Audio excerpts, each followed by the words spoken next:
Good morning from the office, North Georgia's only live online morning show. I am your host, BKP. You're watching and listening again to North Georgia's only live online morning show. Look, I'm flying solo this morning. I had to send Lonnie to a meeting. He is at a Board of Commissioners meeting for Fannin County. So I am producing the show. I have guests coming in. So I have guests coming in this morning. At 8:30, I will have Linda Umberger with me on the phone. Linda was at the Trump rally at the Fox Theater in Atlanta yesterday. I'll have her with me at 8:30. She'll be my guest. We're going to talk about that rally, the Trump rally. At 9 o'clock, Ralph Barker is going to be here. Ralph and I are going to discuss current events of the day. And at 10 o'clock, George McClellan. So we have a full day, but again, I am producing the show myself, so bear with me. Please, if anything is happening on the show, the frames are not coming through properly, the volume or anything like that, please text me at 706-889-9700, 706-889-9700, so I can know what's going on out there, trying to do a couple things at once. But we got it covered, 706-889-9700. Send me a text message if you have anything about the show today you'd like to get involved in, and let me know what you think. But, folks, it's a monumental day. But it's over, call it a day. Sorry that it had to end this way. The campaign is done. We had so much fun, but it's over. Donald Trump is through. I brought it to you every day.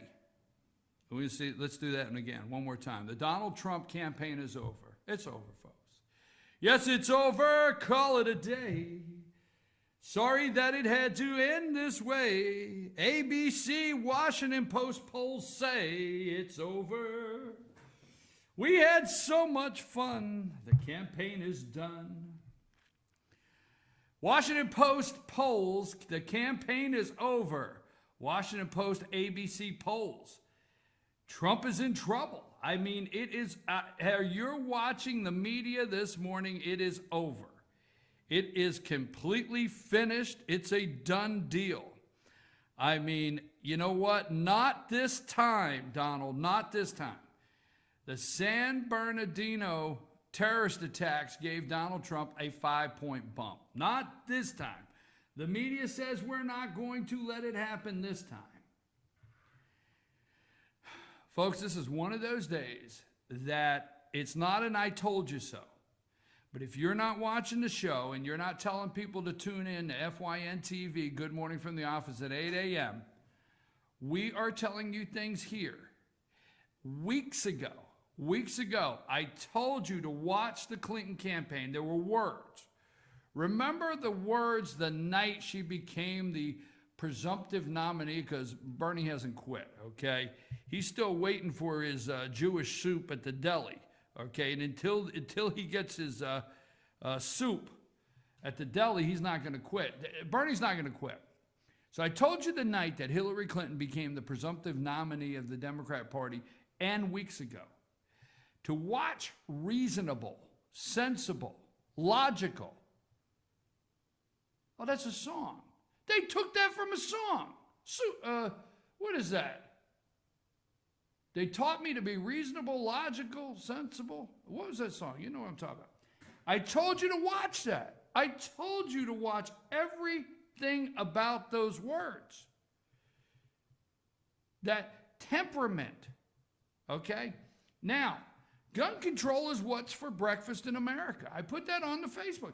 Gun control is what's for breakfast. If you're up this morning, only reasonable, sensible, logical people. I mean, Republicans and Democrats do not want guns in the hands of terrorists. Okay? No, we don't. Now, let me just take a brief break because I've got somebody. Okay, I got it all clear. I sent somebody a message, and I sent somebody a message. I wanted to make sure everything was running well. Okay, gun control is what we're talking about in America. But see, Dems, Joe Manchin from West Virginia comes on there. He says it's real simple, no fly, no buy. And you see, the polls are up. 89% say, this is what they're telling us, that people think that logical, sensible, rational people want gun control. Why? Obviously, if you're on a terrorist watch list, see, terrorist watch list, okay, we don't want you to have a gun. Obviously, right? Seriously. If you're on a terrorist watch list, we don't want you to have a gun. 89%, right? Folks, Omar was interrogated by the FBI twice. Okay? I just saying, okay? So it's not the FBI missed anything. We did not have all the checks in place.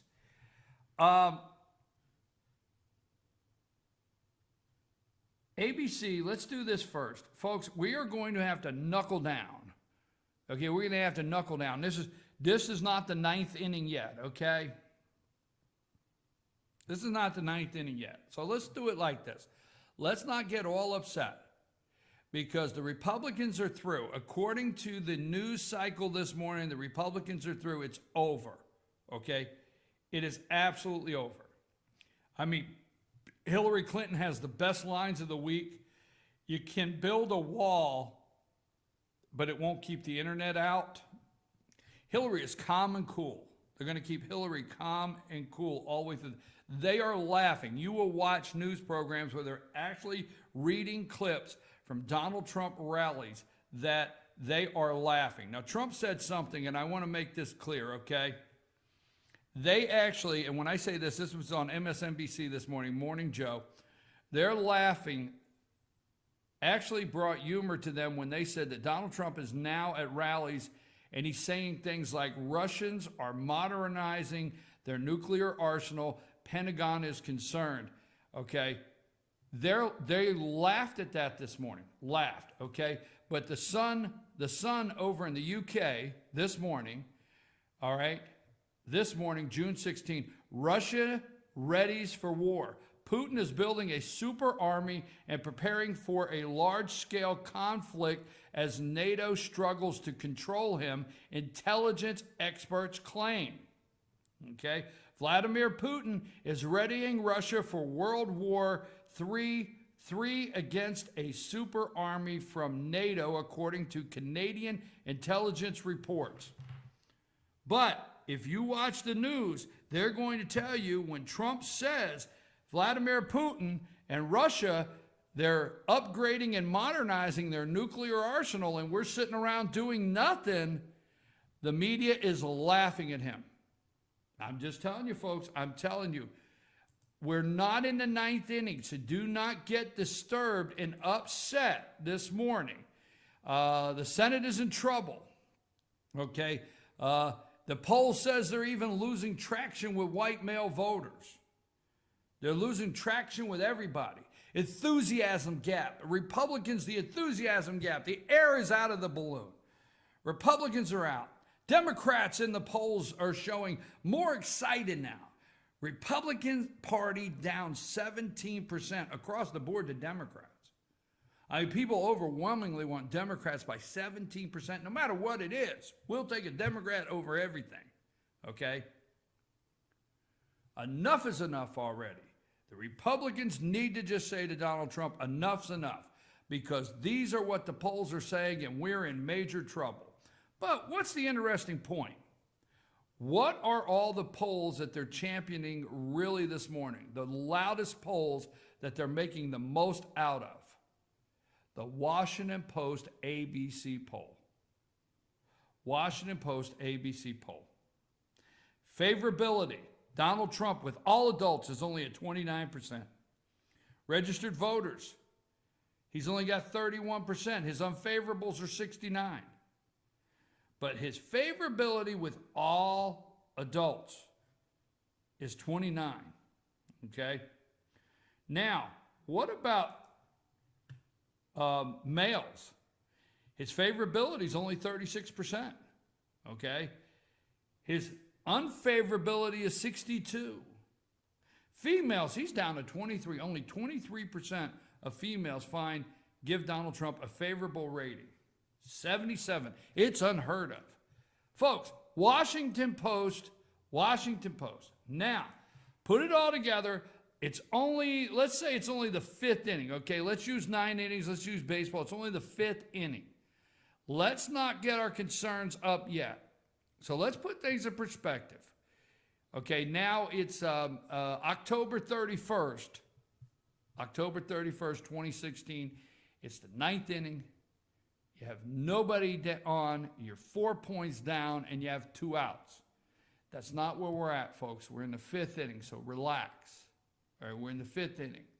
They want you to believe that Hillary Clinton hit a grand slam last week, cleared the bases. It's 4-0 Hillary Clinton. That's the only way I know how to do it is put it in perspective. That's what they want you to believe. So let's just go with it's 4-0 Hillary Clinton. It's in the 5th inning. Let's not worry. We can still get the bats hot, okay? Game's not over. Lot of baseball to play. If you're in the dugout this morning, if you are a Republican this morning, please, there's a lot of baseball left to play. All right? This is where you don't get down. But this is where the leadership needs to. The down ticket, if you have watched this show for months, I told you months ago, the down ticket better engage Donald Trump. They better get with the program. So this poll and these polls are designed, Rob Portman, okay, Pat Toomey, Ayotte, John McCain. These polls are designed for the Never Trump movement to help them stop Donald Trump, but regain the Democrat Party. Now, I have a Trump sticker on the front here, and I want to be clear. FetcherNews.com, the news network, does not endorse any candidates whatsoever, but me personally, I am supporting Donald Trump, and I want to be clear on that. I supported him 365 days. I understood him 365 days ago because today marks 1 year he came down the escalator. I understood him. I tried to stay away from supporting him over the top. I was accused of that all through the primaries, but I understood him all the way through, okay? I support him over Hillary Clinton. I'm serious. I support dishwasher at Waffle House this morning over Hillary Clinton. Trust me, folks, it can't happen. It cannot happen. Democrats cannot take back the Senate and take back the White House. You just can't let it happen. Now, I got a lot I want to go over this morning. It's 8:13. Like I said, I have a guest coming in. This morning, or going to be on the phone at 8:30. That was at the rally yesterday. And then I've got Ralph Barker coming in at 9 and George at 10. Now, Amazon's Jeff, is it Bezos, explains why he bought the Washington Post. Hell, you say. All the numbers, the ABC Washington Post, down 12 points. Donald Trump, 89% unfavorability with Spanish, Latinos. Oh my God, it's a disaster. It's over. Every Republican needs to throw in the towel. MSNBC did a full 2 hours this morning with laughability of Donald Trump. Okay, now, Amazon Jeff Bezos or whatever his name explains why he bought the Washington Post. This is on December 2nd, 2014. All right. Richard Branson, founder of the Virginia Group, owns a space exploration company. Lawrence J. blah, blah, blah. Multi-billionaire, like to buy extravagant things.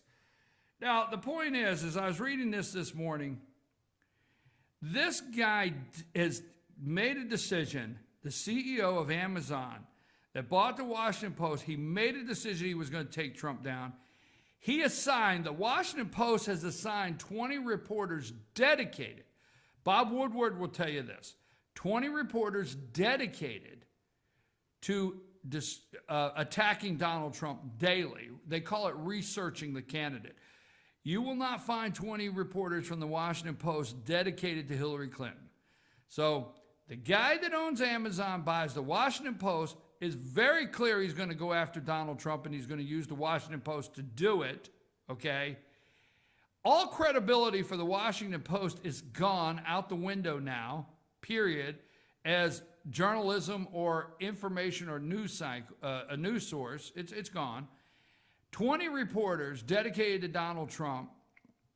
Donald Trump pulls their press credentials, okay? Obviously, it's interesting. Just last week, Donald Trump pulled the Washington Post press credentials and, said, hey, look, I'm not letting you guys in anymore. You're going after me.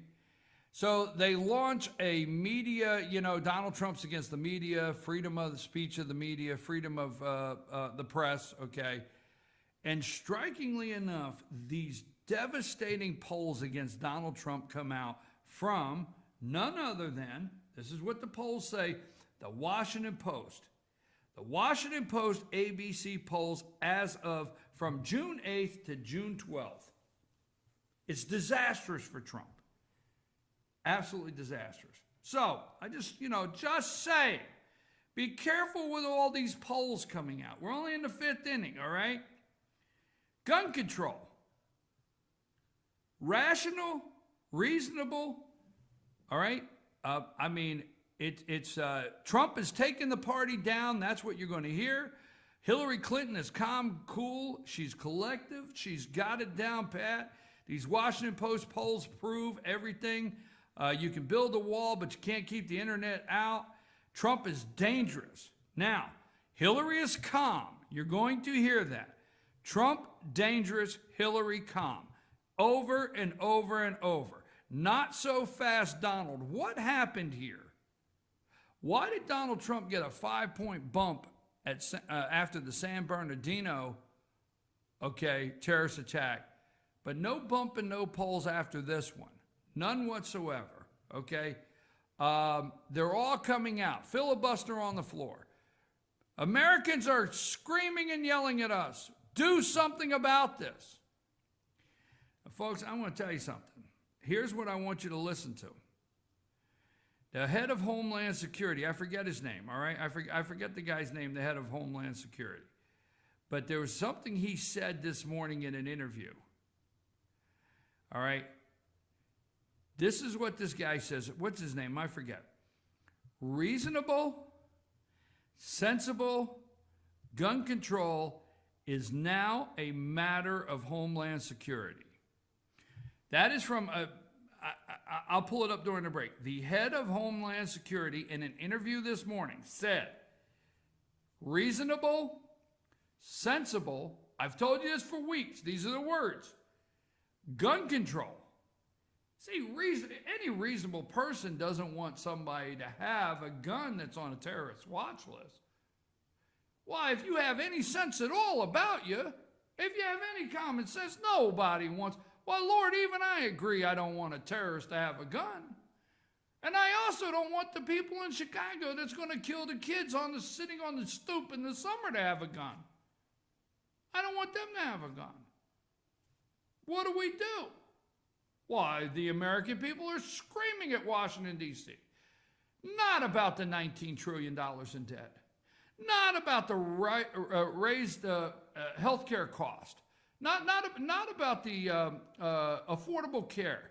They had the nerve to come out and tell you that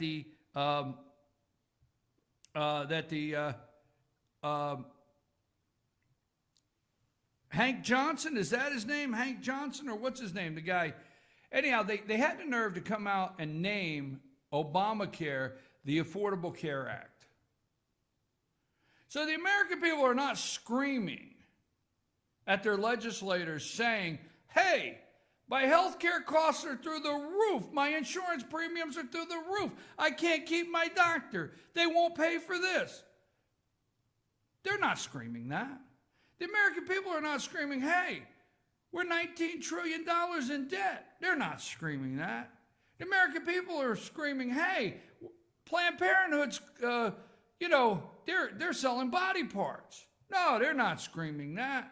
The American people are screaming, let's get something done on gun control and get it done now. See, that's the only thing the Democrats could hear.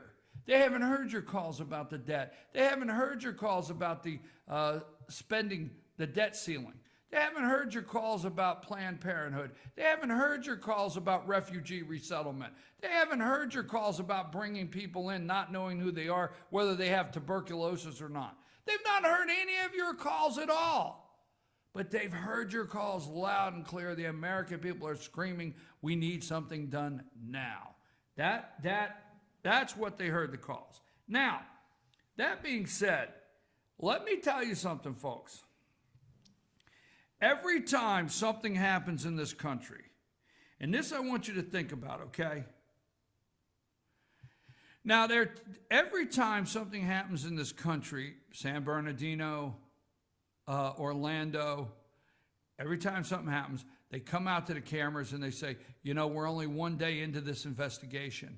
So let's be calm. Let's wait for the evidence to come in. Let's process what's taking place. Okay, now these are your theories. I want you to think, I want to build this picture up for you, okay? I want you to think about this. Something happens, terrorist attack, Fort Hood, terrorist attack, Fort Hood. Are you going to call this a terrorist attack? They're all out at the cameras everywhere, microphones everywhere. They got, we get these daggone press conferences, and I support first responders, okay? But we get these press conferences, and we've got guys with ATF, and we got guys with FBI jackets, and we've got guys wearing, oh my God, they're wearing stars all over their collars and all kinds of, but they went home and they got their blues that day. I mean, I know you can get mad at me if you want, but hey, we're going to press conference. We got 50 people killed. TV cameras are on. So you go home, you get the shirt that has all the stars. You get the certain hat out that has all the decorations, FBI jackets. Everybody gets out there, your local mayor, your local park director. It doesn't matter, because it happened a mile down the road, so we got a couple words in the park director. I would just, folks, we're only 2 days into this investigation. Folks, we're only 3 days into this investigation. We have to wait for all the evidence to come in. We're processing the evidence now. We're processing the facts. We're only 2 days into this. We're only 3 days into this. This morning, as they're asking these questions of these officials, and I'm not against any of the officials, so you got that all wrong. This morning, you will hear, as you always do, like this guy says, he's the head of Homeland Security. First of all, Homeland Security, really? Homeland Security. Okay, now their focus is going to be on homegrown terrorism. Okay, homegrown. Now, Homeland Security, the head of Homeland Security says this morning, we are 4 days into the investigation. We're only 4 days in.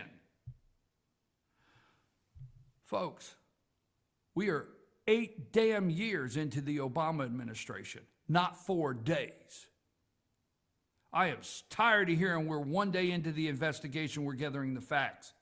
We're 2 days into the investigation, we're gathering the facts. Now this morning, everybody that'll be on TV, the head of Homeland Security, we're 4 days into the investigation. We have to let everything come in. This is what we're seeing at this time. Folks, we are 8 years into the Obama administration. We have 8 years to see what he's done to this country. We have 8 years to see what Hillary Clinton, as her time as Secretary of State, did that created ISIS. We have years of development where he told the enemy what day we were leaving and where to pick up the new trucks that we would leave behind so they can drive them around. 8 years. Not 4 days in, not 2 days in. We have 8 years in this administration. Oh, overseas, we're killing them. Now, the Trump narrative of this whole thing, we need to check the mosques. We need to check other places. If we don't solve it, it's going to eat this country alive. That's Donald Trump. We need to go in the mosque. What are you doing in here? Are you sure you're just praying? You sure the basement is not, an intelligence center for back home or a radicalized, department? Whatever. Trump says we need to go in there and look, okay? We need to go in other places. We need to look. If we don't solve it, Trump says, it's going to eat this country alive. Now, here's the government. The government comes out. We are in an environment of homegrown, violent extremists. What the hell? That's what he said this morning. That's what Johnson, head of Homeland Security, said. We are in, this is your government. We are in an environment of homegrown, violent extremists. Oh, now I understand it. I understand it. We're in a, okay. Overseas, we're killing these. If we're overseas, we're killing these guys. You know, I care about Missouri. I care about Illinois. I care about, Indiana. I care about, downtown LJ, downtown Blue Ridge. I care about my power grid here in the United States of America. I care about America first. Oh, hell, where have you heard that before? Oh, overseas, we're killing these guys. Oh, overseas, these guys are being killed on a daily basis. Yeah, but this is your country. This is your government. Your government says we are in an environment of homegrown, violent extremists. That's it. Homegrown, violent extremists. All right? That's what we're in. Trump says we need to check the mosques and other places. Now, they are begging the Republicans to get rid of Trump. Begging it. Enough is enough. They are coming out today, the polls, the enthusiasm gap. The Republicans are through. Any rational thinking person realizes what a step backward Donald Trump would be for this country. Only Hillary Clinton understands the problem. That's it. I've told you that in a nutshell this morning. We are only 4 days into the investigation. Guess what tomorrow is? If you haven't guessed, tomorrow we're only 5 days into the investigation. Yeah, what's the next day? 6. Folks, we are 8 years into the Obama administration. That's what it is. And the Democrats, they filibuster. They hear your cries for stopping assault weapons from killing their children. Any rational, reasonable, logical, sensible, hell, that sounds like a song. I think they stole the lyrics. I think they plagiarized that song. Remember that song? They sent me away, taught me how to be logical. Oh, hell, that's school. That's the village Hillary sent the kids to from the time they were 3 years old. I'm telling you, folks, you better pay attention. You better pay attention. It's 8:28. I got a guest coming in. Linda Umberger is coming in. She was not coming in. She's going to be on the phone. Ralph Barker will be here at 9. George will be here at 10. But Linda's going to be on the phone at 8:30 so we can talk about the Trump rally. She was at the Linda Umberger worked for the Carly Fiorina campaign, then went on board with the Marco Rubio. She is a lifetime, I'm going to say a lifetime Republican, so that's why we want to talk to her. Oh, a woman. We want to get, we want to do it just like the polls. We want to do lifelong Republican woman. We want to do the whole thing. So she was at the Trump rally yesterday. We're going to have firsthand information from her, what it was like, not the outside media. And then I'm going to take a brief break. I'm producing myself here this morning, so if anything's happening out there, audio-wise, visual, let me know, okay? And, I wrote a song this morning. It's over, call it a day. Trump's campaign ended yesterday. The Washington Post said the campaign is done. We had so much fun, but it's over. Yes, it's over. I'll be back after these brief messages. I am your host, BKP. Good morning from the office. North Georgia's only live on Better days ahead. Truck Month is back at your new Days Chevrolet in Jasper with savings up to $8,000 off MSRP. Right now, get a roomy new Chevy Equinox for just $23,200, or get Days max discount on a new Silverado Crew Cab, just $31,900, plus instant easy credit with Days Fast Track Credit Center. But these Truck Month savings won't last long. Get to Days Chevrolet in Jasper, where Chevy cars and trucks cost less. Better days ahead, Days Chevrolet. find new roads. Announcing Pizza Hut's new Applewood smoked bacon and melty cheese. Stuffed in the crust.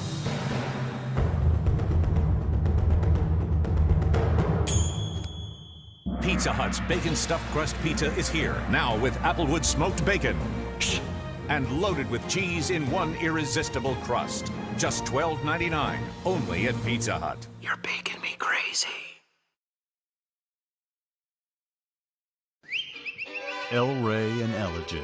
El Rey Mexican Restaurant. Family owned and operated, and a local favorite for families, parties, and meetings. Great prices. Friendly service and delicious Mexican cuisine. Patio dining available. Come sing in Carlos's Cantina every Friday 9 to 1. Eat in or take away. Same location for 14 years. Open 7 days at the corner of Maddox Drive and 515. North Georgia's favorite Mexican cuisine. El Rey. El Rey and Elijah.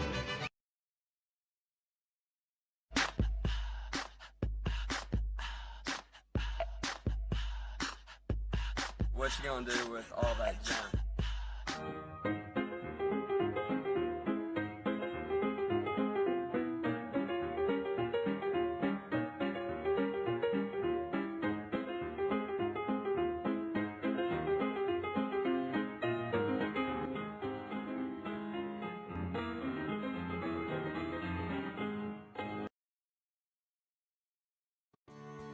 North Georgia Diamond is your source for diamonds. Come on in to view the area's largest selection of fine jewelry at North Georgia Diamond.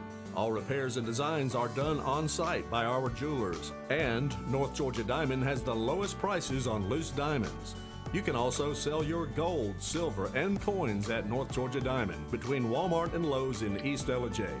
Locally owned by Bill and Allison Craig, North Georgia Diamond is your source for diamonds in North Georgia.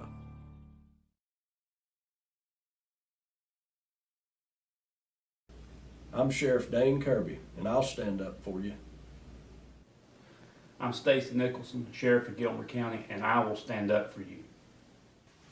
Stand up and speak out. No matter how rich, cool, talented you believe yourself to be, how you treat people ultimately tells all. I am Allison Sosby, District Attorney, and I'll stand up for you.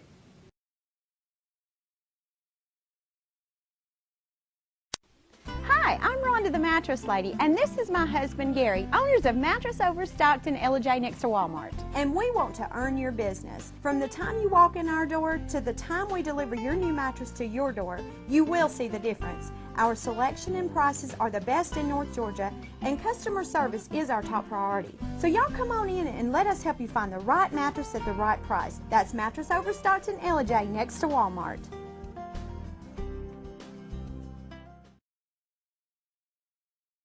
Only Pizza Hut delivers 2 medium pizzas any way you want for just $6.99 each. Get any 2 freshly made pizzas with high quality, fresh ingredients and sauce made with California vine-ripened tomatoes. Now get your favorite specialty recipes like meat lovers, backyard barbecue chicken, or 5-pepper pepperoni. So you never have to compromise with any quality toppings, any crust, any specialty. Anything you want on any 2 medium pizzas, just $6.99 each. Only at Pizza Hut.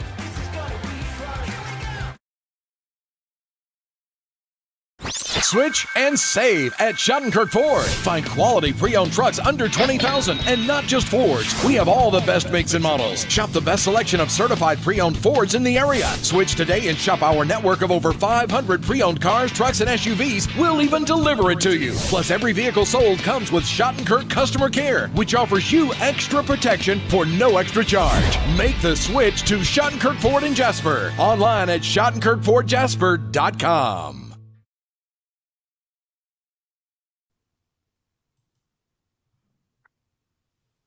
Okay, and we're back. Good morning from the office, North Georgia's only live online morning show. I am your host, BKP. Like I've asked you out there this morning, Lonnie had to go over to a Board of Commissioners meeting, their special called Board of Commissioners meeting in Gilmer County concerning the hospital. Lonnie had to go over there and follow that up, so I'm flying solo. Now, I actually think the Board of Commissioners meeting started at 8 o'clock, probably ended about 8:20, And Lonnie's out eating bacon and eggs somewhere, and he's going to tell me it lasted 3 hours. But anyhow, just joking. I am producing the show myself this morning, so if you're out there, 706-889-9700 if you see any issues concerning volume or anything like that. Also, Jay Johnson, I was trying to get that. Jay Johnson, I was trying to, hold on just a minute, folks. I'm trying to pull up a picture. All right. Jay Johnson is the head of Homeland Security. Now, next on the phone with me, I have Miss Linda Umberger, Clary Umberger, and she attended the Donald Trump rally yesterday. And Miss Umberger, how are you this morning? Thank you, and I'm really excited to be on your show. You're breaking up just a little bit. All right, Brian, is this better? That's better. Stay right there. Wherever you're at, stay there. I'm doing great. I'm excited to be on your show, especially with you solo producing. So this is a great moment. You know, you went down to the Donald Trump rally. Let me just explain this. You've been in the Republican Party for quite some time now. The media this morning, Ms. Umberger, Linda wants to make us believe that the campaign is over. It's through. Republicans should call it a day. And now, I mean, I'm just telling you. You know the media, but we should pack it in. We should all go home. And you wasted your time going to that rally yesterday. Why did you even waste your time to do that? Tell me. Oh, because the media is just a lying bunch of. You know, they have their own agenda, and it's like the big bully on the playground trying to tell us that the sky is actually black when it's blue. And, you know, it's time for all of us to stand up. And I think that's what's so appealing about Donald Trump is that he is saying enough is enough. And I think that's why all of us were there, because we're sick and tired of the same old, and nobody being effective and getting something done. And we all love this country. And it was so exciting because we had Vivian Childs, we had Leo Smith, we had Julianne Thompson, Ralph Reed, and the list just goes on of people who spoke before Mr. Trump spoke. And they were exciting on board, you know. And it's, Brian, tell me, did you not notice the media driving Trump, giving him all the earned media credit and everything to end up being our nominee? Did you notice that during the primary? Look, I with you 100%. Believing the media has ever been on our side, on a conservative side on day one, is a lie within itself. Never, if you ever got up and said, wow, I'm shocked they may be seeing the light. You need to tune into this show here, because that it never did happen on day one. That's right. But I do believe they had an agenda, thinking that if they helped Donald Trump become the nominee, then they could flip, attack him, and it would be an easy case closed for Hillary Clinton. I'm one of those people that believes, in spite of Bernie's efforts, everyone has known for years that Hillary Clinton would be the nominee. When I did my women's campaign school at Yale in 2014, 83% of my class makeup was women, Democrats. The high achievers in my class were already working for Hillary. And our instructors, which are 50% Democrats, 50% Republican, I would say 90% of the Democrats who presented were already working for Hillary Clinton at that time. Yes, in some way or fashion. You're right. We, the people that keep an eye on things, I mean, we know Bernie's been out there, but we have known all along that Bernie would be the nominee. Hillary would be the nominee. We knew that all along. You and I are not shocked. Let me ask you a couple questions. Now, they're probably going to say, well, you're in Georgia, you're in Atlanta, you're in a red state. Donald Trump got one of his biggest primary victories in your state, if we have people out in Missouri listening this morning. But the enthusiasm, the Washington Post polls trying everything to destroy Trump because he pulled their press credentials. But look who owns the Washington Post. And the Washington Post admittedly says they have 20 reporters going after the guy. So anyhow, Yes, exactly. You know, we catch on, but enthusiasm. What did you think yesterday? What are some of the takeaways from the rally yesterday you went to and the enthusiasm level of Republicans?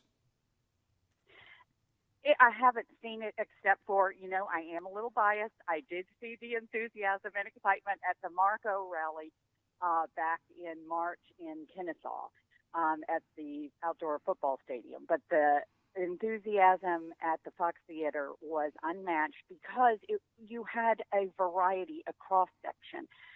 You had old white guys, you had women, you had African Americans, you had young people. A woman from Buckhead who voted for Donald Trump in the primary was there because her son, a high school student, was like, Mom, I'm excited about this. I have hope for our country with what Donald Trump is doing and that I might be able to get a job when I graduate from college. Whoa, how dare you? How dare you come on this show and go against everything the media has told me this morning? How dare you come on and say that women attended, young people attended, African Americans attended? Now, come on. I've known you for a long time, Ms. Umberger. Why would you come and tell me stories like that? Oh, maybe because it's true, and maybe because 3 young people from Dauphin County High School who reached out to me after I made a Facebook post who said, hey, are you going? Because I want to come too.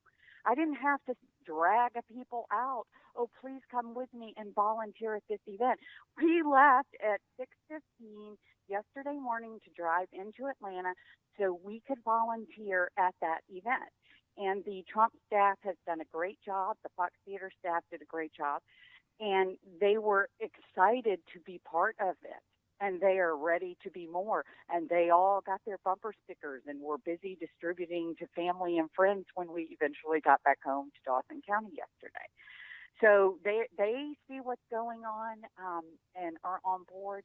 And again, it goes back to there was one pivotal moment in one of the debates where Mr. Trump did ask the remaining 3 candidates, so exactly how many jobs have you created? And unfortunately, the 3 remaining candidates had nothing to say.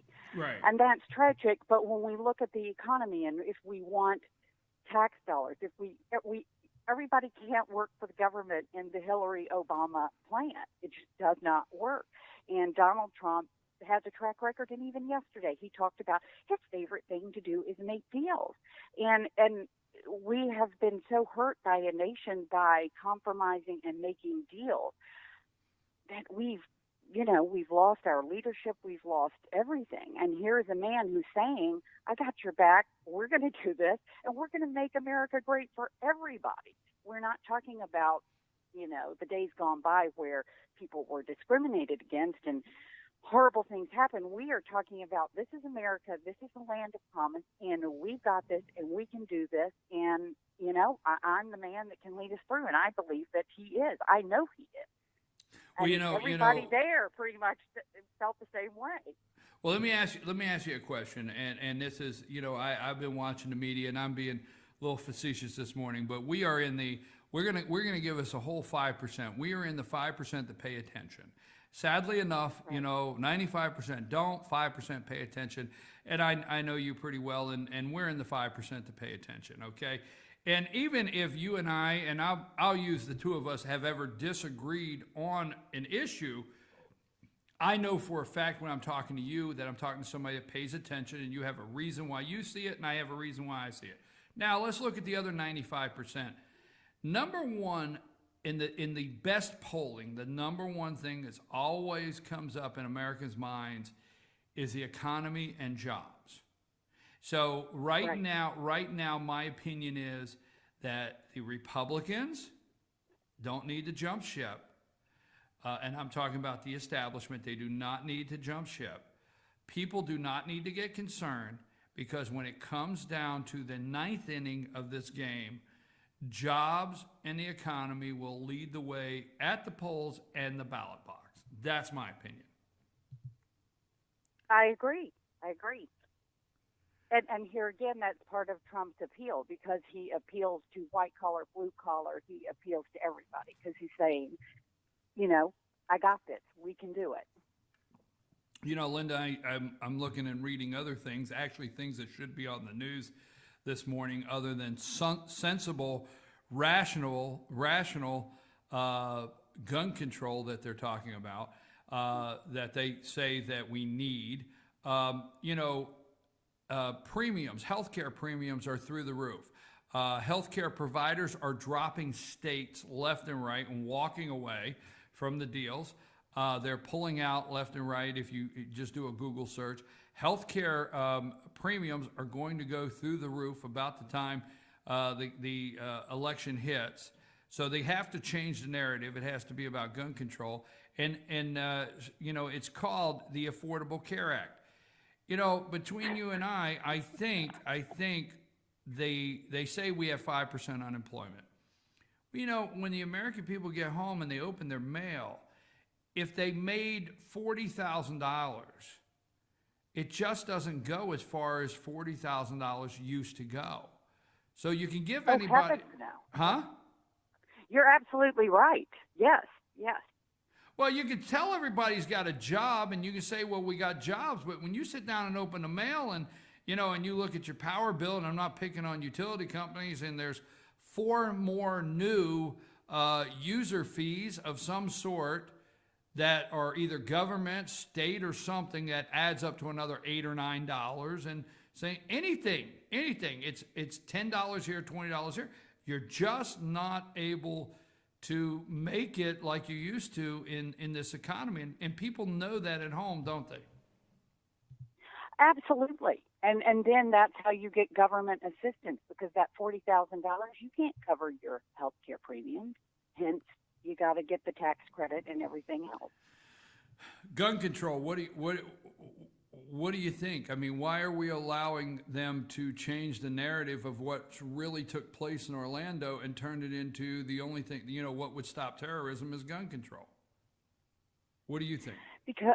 Well, I think it's all part of the agenda to take away our Second Amendment rights. I mean, that's the end goal somewhere in here, because then they have control. And I know what was going on in Washington last night with the filibuster. But am I missing something? The man who was deranged, the terrorist who did the evil, just inexplicable. You can't even describe it. On Sunday morning, if he didn't have a gun, he would have come up with a bomb. He would have figured out a way to carry out his act. And why are we spending the time talking about gun restriction when it's like, excuse me, FBI, he should have been on there was enough there to where he should have been on someone's radar screen. I realize we can't take his constitutional rights away, but, we track everybody on so many things. Why wasn't he being watched? It seems kind of obvious that he should have been watched.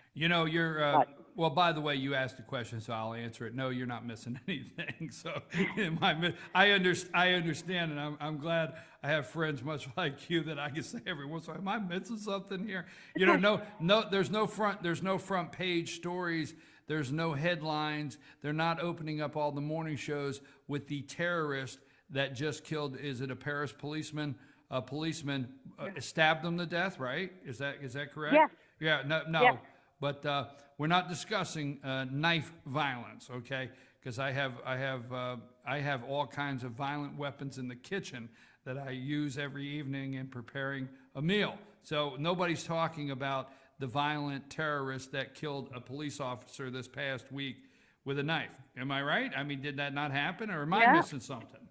No, you're not. And then think about the terrorist who attacked someone in England with an axe in the middle of the street. And because of their gun restrictions, no one was there, even the police officers, because they don't carry guns, was allowed to attack, take care of it. And it's sickening. And I understand the argument, oh, well, if he had not had the AK-15, that's an assault rifle. I'm still like, how in the world did the man get that in the club? That's another thing I don't understand, is how did he get such a large weapon in the club? So to me, those are the questions we need to be asking, not, oh, let's get rid of all these weapons, because that doesn't solve the problem. It's like, here again, Brian, what are we missing? You're going to take away a tool and yet a person's going to just come up with another tool. Well, let me say this, and pushing up on 9:50, and I have another guest coming up at 8:50, and I have another guest coming up at 9 o'clock. Linda, let me say this, and one of the reasons I was excited about the opportunity to get you on the show is because I know you have worked in campaigns. Okay, you have recently did some work in South Carolina within the Super PAC or with Carly Fiorina campaign. Marco Rubio, and in the past, you've worked in several. So, from a Republican that has worked campaigns for several years, are you concerned, or it's just you're this morning for the presumptive nominee in the Republican ticket, or did you just expect this and say, hey, we're going to have to weather this, and this was part of the fight we expected? What do you think this morning? Do you mean with the media pushback? Yeah. I mean, as a Republican, as not just a voter at home, but somebody that's worked in campaigns, you've been in situations with a campaign where you've all come in and say, hey, let's not stress. We got to game plan this. You have been on the inside. So what I'm saying this morning, what's your opinion this morning? Is this are we just going to have to relax a minute here as Republicans, or what do you see? We never relax because our Second Amendment rights are at stake. So much is at stake. I didn't mean relax that way. I mean as far as all the things coming at us. Yes, absolutely. Everyone take a breath. And, here's the reality as we look at reality TV shows and things like that. Ladies and gentlemen, this is Donald Trump. He's an alpha male.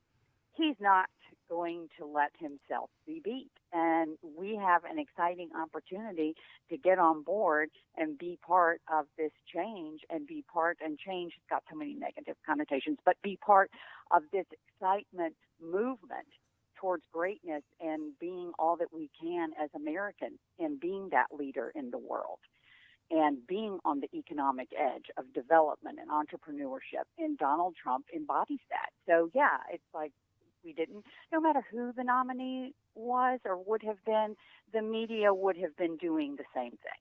They would have been digging up trash. They would have been painting us as awful because they want 4 more years of the current administration because they like that. So, yeah, everyone take a deep breath. We've got this. Let's all get out there and make it happen because we can make it happen. Yeah, we have no choice. I say this jokingly, but I'll endorse and support the no disrespect to the hard work they are doing, but I'll endorse and support the Waffle House dishwasher this morning over Hillary Clinton. I just will. Absolutely. I know these people, and I know how dangerous they are, and I know how dangerous this country, the shape this country is in, and I think Donald Trump tapped into that a long time ago, and I'm not concerned myself. I think we have to work hard getting the word out that all of the polls we hear this morning and the doom and gloom that we hear is all of that this morning that we hear is Washington Post ABC polls that the guy that owns Amazon he's been very clear in the open that he's attacking Donald Trump, going to come after him. He put 20 reporters on him, and now, these polls that Donald Trump's down 12 points all of a sudden, I don't know if I buy that.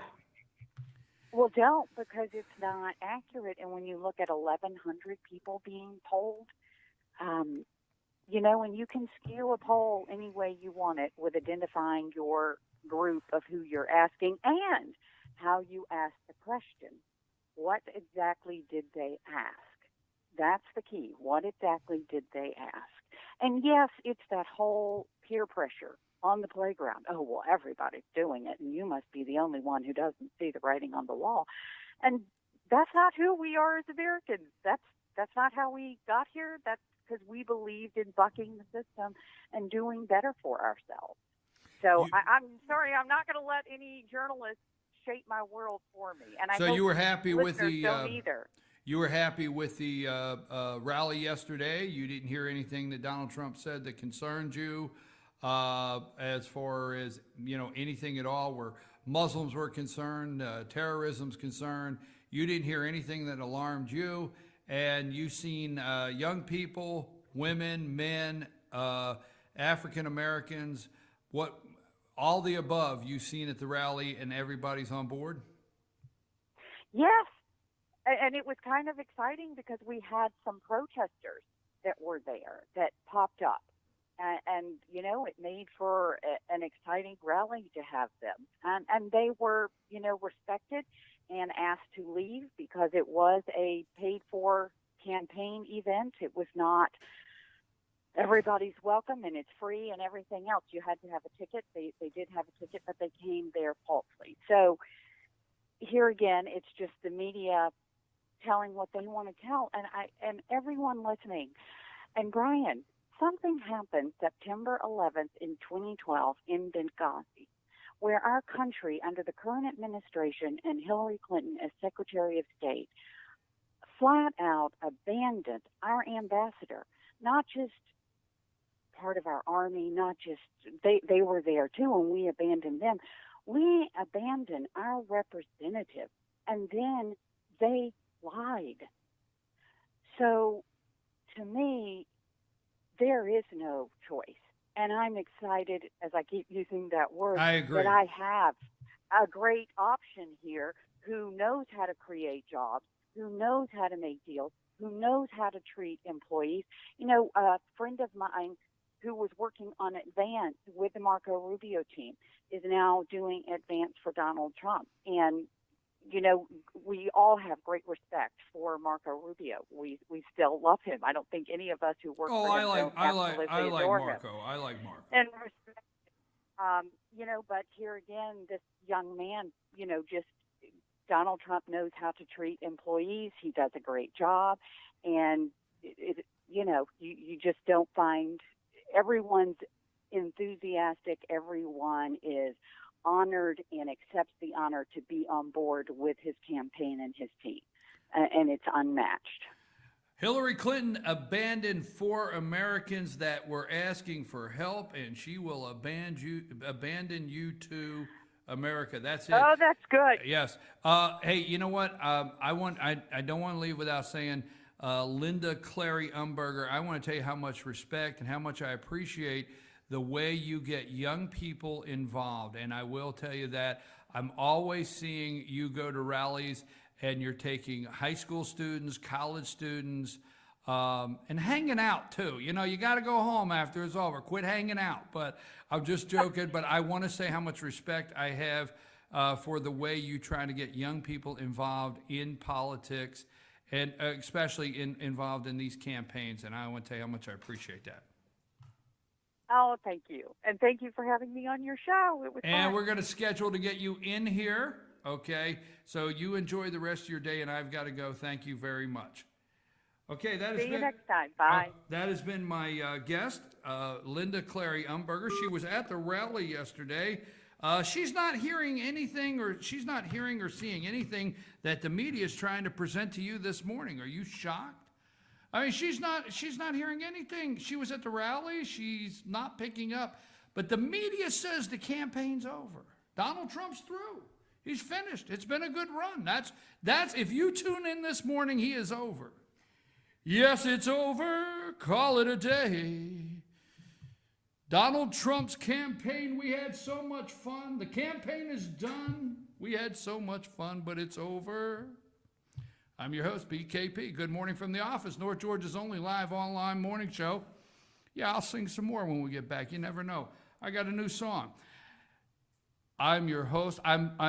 Please, 706-889-9700. Don't hesitate. Send me a text message. Lonnie is at a special called meeting for the Gilmer County Board of Commissioners this morning concerning the hospital. It is very important. So he had to go over there, and I'm producing the show myself. When we come back, I'll have Ralph Barker with me. Ralph and I will sit here for the next hour, and I'll see if I can't get gun control, maybe I can get Ralph under control. Somebody has to get under control in this country. I'll be back after these messages. Is back at your new Days Chevrolet in Jasper with savings up to $8,000 off MSRP. Right now, get a roomy new Chevy Equinox for just $23,200, or get Days max discount on a new Silverado Crew Cab, just $31,900, plus instant easy credit with Days Fast Track Credit Center. But these truck month savings won't last long. Get to Days Chevrolet in Jasper, where Chevy cars and trucks cost less. Better days ahead, Days Chevrolet. Find new roads. Announcing Pizza Hut's new Applewood smoked bacon and melty cheese. Stuffed in the crust.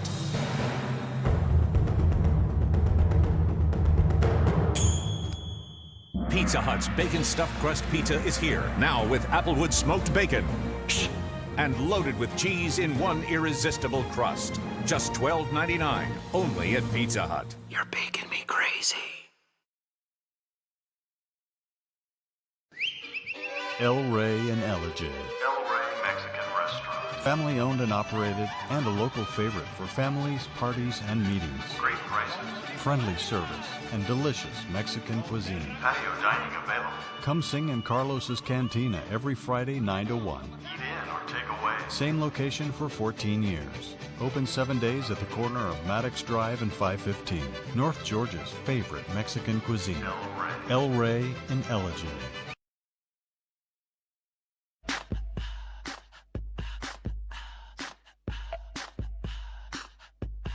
What you gonna do with all that junk?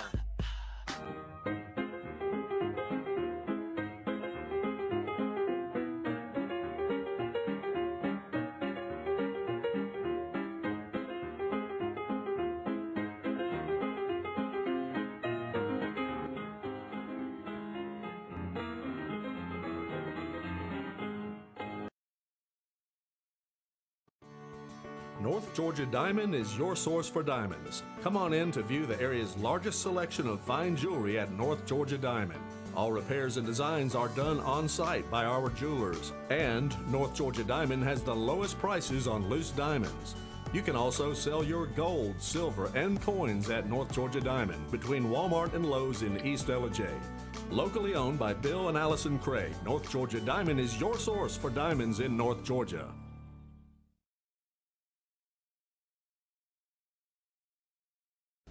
I'm Sheriff Dane Kirby, and I'll stand up for you. I'm Stacy Nicholson, Sheriff of Gilmer County, and I will stand up for you. Stand up and speak out. No matter how rich, cool, talented you believe yourself to be, how you treat people ultimately tells all. I am Allison Sosby, District Attorney, and I'll stand up for you.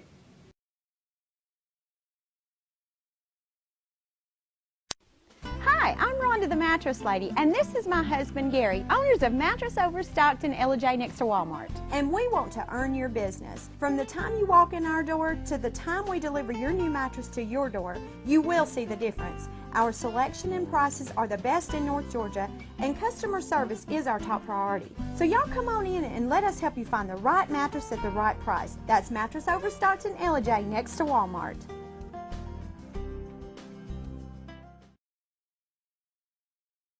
Only Pizza Hut delivers 2 medium pizzas any way you want for just $6.99 each.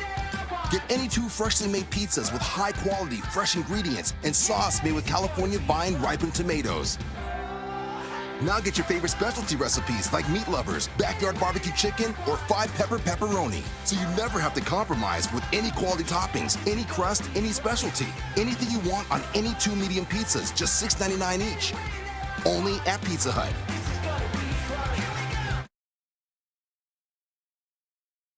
Switch and save at Shattenkirk Ford. Find quality pre-owned trucks under $20,000 and not just Fords. We have all the best makes and models. Shop the best selection of certified pre-owned Fords in the area. Switch today and shop our network of over 500 pre-owned cars, trucks, and SUVs. We'll even deliver it to you. Plus, every vehicle sold comes with Shattenkirk Customer Care, which offers you extra protection for no extra charge. Make the switch to Shattenkirk Ford in Jasper. Online at ShattenkirkFordJasper.com.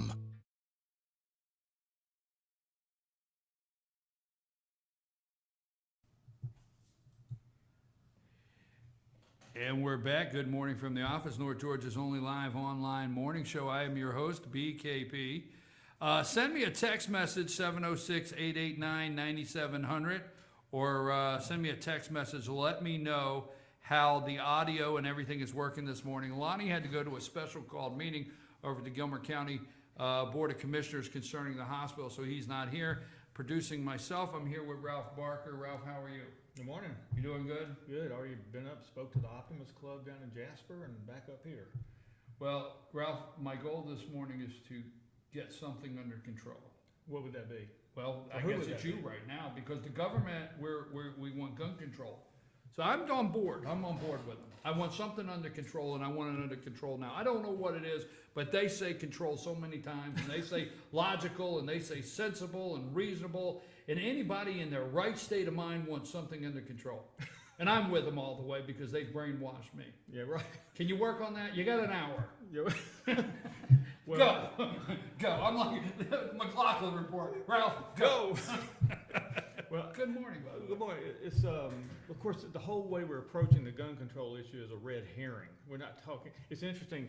We get attacked, and then we start analyzing ourselves, what we need to do to fix ourselves, which has nothing to do with the problem. People don't know their history, typically, and I'm generalizing, a lot of people do, but they're not taught history in the schools like they used to be either. And you remember when they talked about the Second Amendment, when it was created, it wasn't about whether you could use an AR-15 for hunting. Remember that during the Revolutionary War, we won that war because everybody had a gun. You remember that in World War II, the Emperor of Japan said we would not attack their homeland because every American has a gun, and there's a gun under every bush. It keeps us safe, and from each other too. But one of the main purposes in the Second Amendment was to protect us from our government if it ever got to be hostile, and that can happen very quickly. It's a lot easier when they take your guns away and they got the guns. So you don't hear that issue argued at all. It's protect us against them. Well, I'm concerned this morning, and I will tell you this. This came from Jay, Johnson? He's the head of Homeland Security. Mm-hmm. This morning, these are actual quotes that this man made. Okay. And I like to, when people say things, I like to pull words out. I like to pull words because I know the writers of these speeches, when they go out with the talking points, they use what I call psychological power words. Mm-hmm. That when you hear a sentence, normally you can miss all these other words, but they have power words in there that stay here. Okay, so this morning our government says, and this comes from Jay Johnson, head of Homeland Security, which concerns me myself, but he says, we are in an environment of homegrown violent extremists. That's the sentence, that's the quote, that's the environment. Now, he also says this morning, very concerning to me, he said he made another statement that gun control, this is a quote, reasonable, sensible gun control is now a matter of Homeland Security. Homeland Security, reasonable, sensible. Those are quotes that came from our government today, that they're selling all over talking points with Hillary, everybody. I'm concerned. Well, I would be too. I mean, any gun owner is going to be concerned. I wish I brought some books today. I wish I had brought one. Just came to mind when you mentioned that. It's called The Raping of the Mind, which is all about propaganda and brainwashing and how that occurs. If someone tells you something's reasonable enough, we begin to think it's reasonable, even though the idea is irrational. And we see that going on in our society. The ideas that they come up with aren't workable. They don't work. They are counterproductive, and yet they're reasonable. And any reasonable person would believe that. So if you don't believe that, you're not a reasonable person. It's a rational thought. It's sensible. Yes. It's logical. It's good. It's pure. Sounds like a song. Supertramp. You gonna sing another one? No, I'm not gonna sing another one. I wrote I like this the one. other song. That was good. It's over? Yeah, I like that. I'll sing it again for you before you leave. You might could sell it to the Trump. Yeah. No, the thing is I said this, Ralph. I said this, and I want to stay on gun control, but Yeah. I have said this for months on end. I told them to watch this. 3 months ago, when the primaries were hot and they were going through the primaries, we had several candidates still in. I told everybody to watch the down ticket races. And if the down ticket races did not get on board with Trump, they were going to have a problem. Now, I think it's possible that the media can drive the narrative to where the Republicans could lose the Senate. I think it could happen. Yeah. And that would be us allowing it. Kelly Ayotte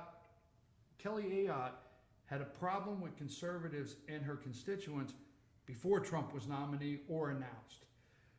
John McCain, Portman, the list goes on. The list goes on, okay? And I think the down ticket candidates, and that's what this poll, this ABC Washington Post polling, they are coming out and saying, oh, if you're John McCain, if you're Portman, if you're Kelly Ayotte, the list goes on. You got to dump Trump. You got to dump him now. And Paul Ryan has to come out now and stand up to Trump. And Mitch McConnell. Well, I'm just now beginning to get I gave this idea up some time ago when Trump started gaining speed like he has, that they may still be planning some kind of coup at the convention. I don't know what that would be, but I think something could happen at this point. Since you got your own party attacking you and trying to destroy you, and you got the Democrats trying to destroy you, and the media trying to destroy you, what chance has Trump got? I think every chance. I think the chance that he had all through the primary. My opinion is Trump tells the truth. Oh, I know that. I know I'm about to get the email from somebody with the article that shows all of Trump's lies. Okay? I don't want to hear that. All right? Trump tells the truth and people can't handle it. Trump said he did this without the Republican Party. That's true. So everybody comes up to Trump, and the only thing Trump's guilty of it most times is just saying bottom line.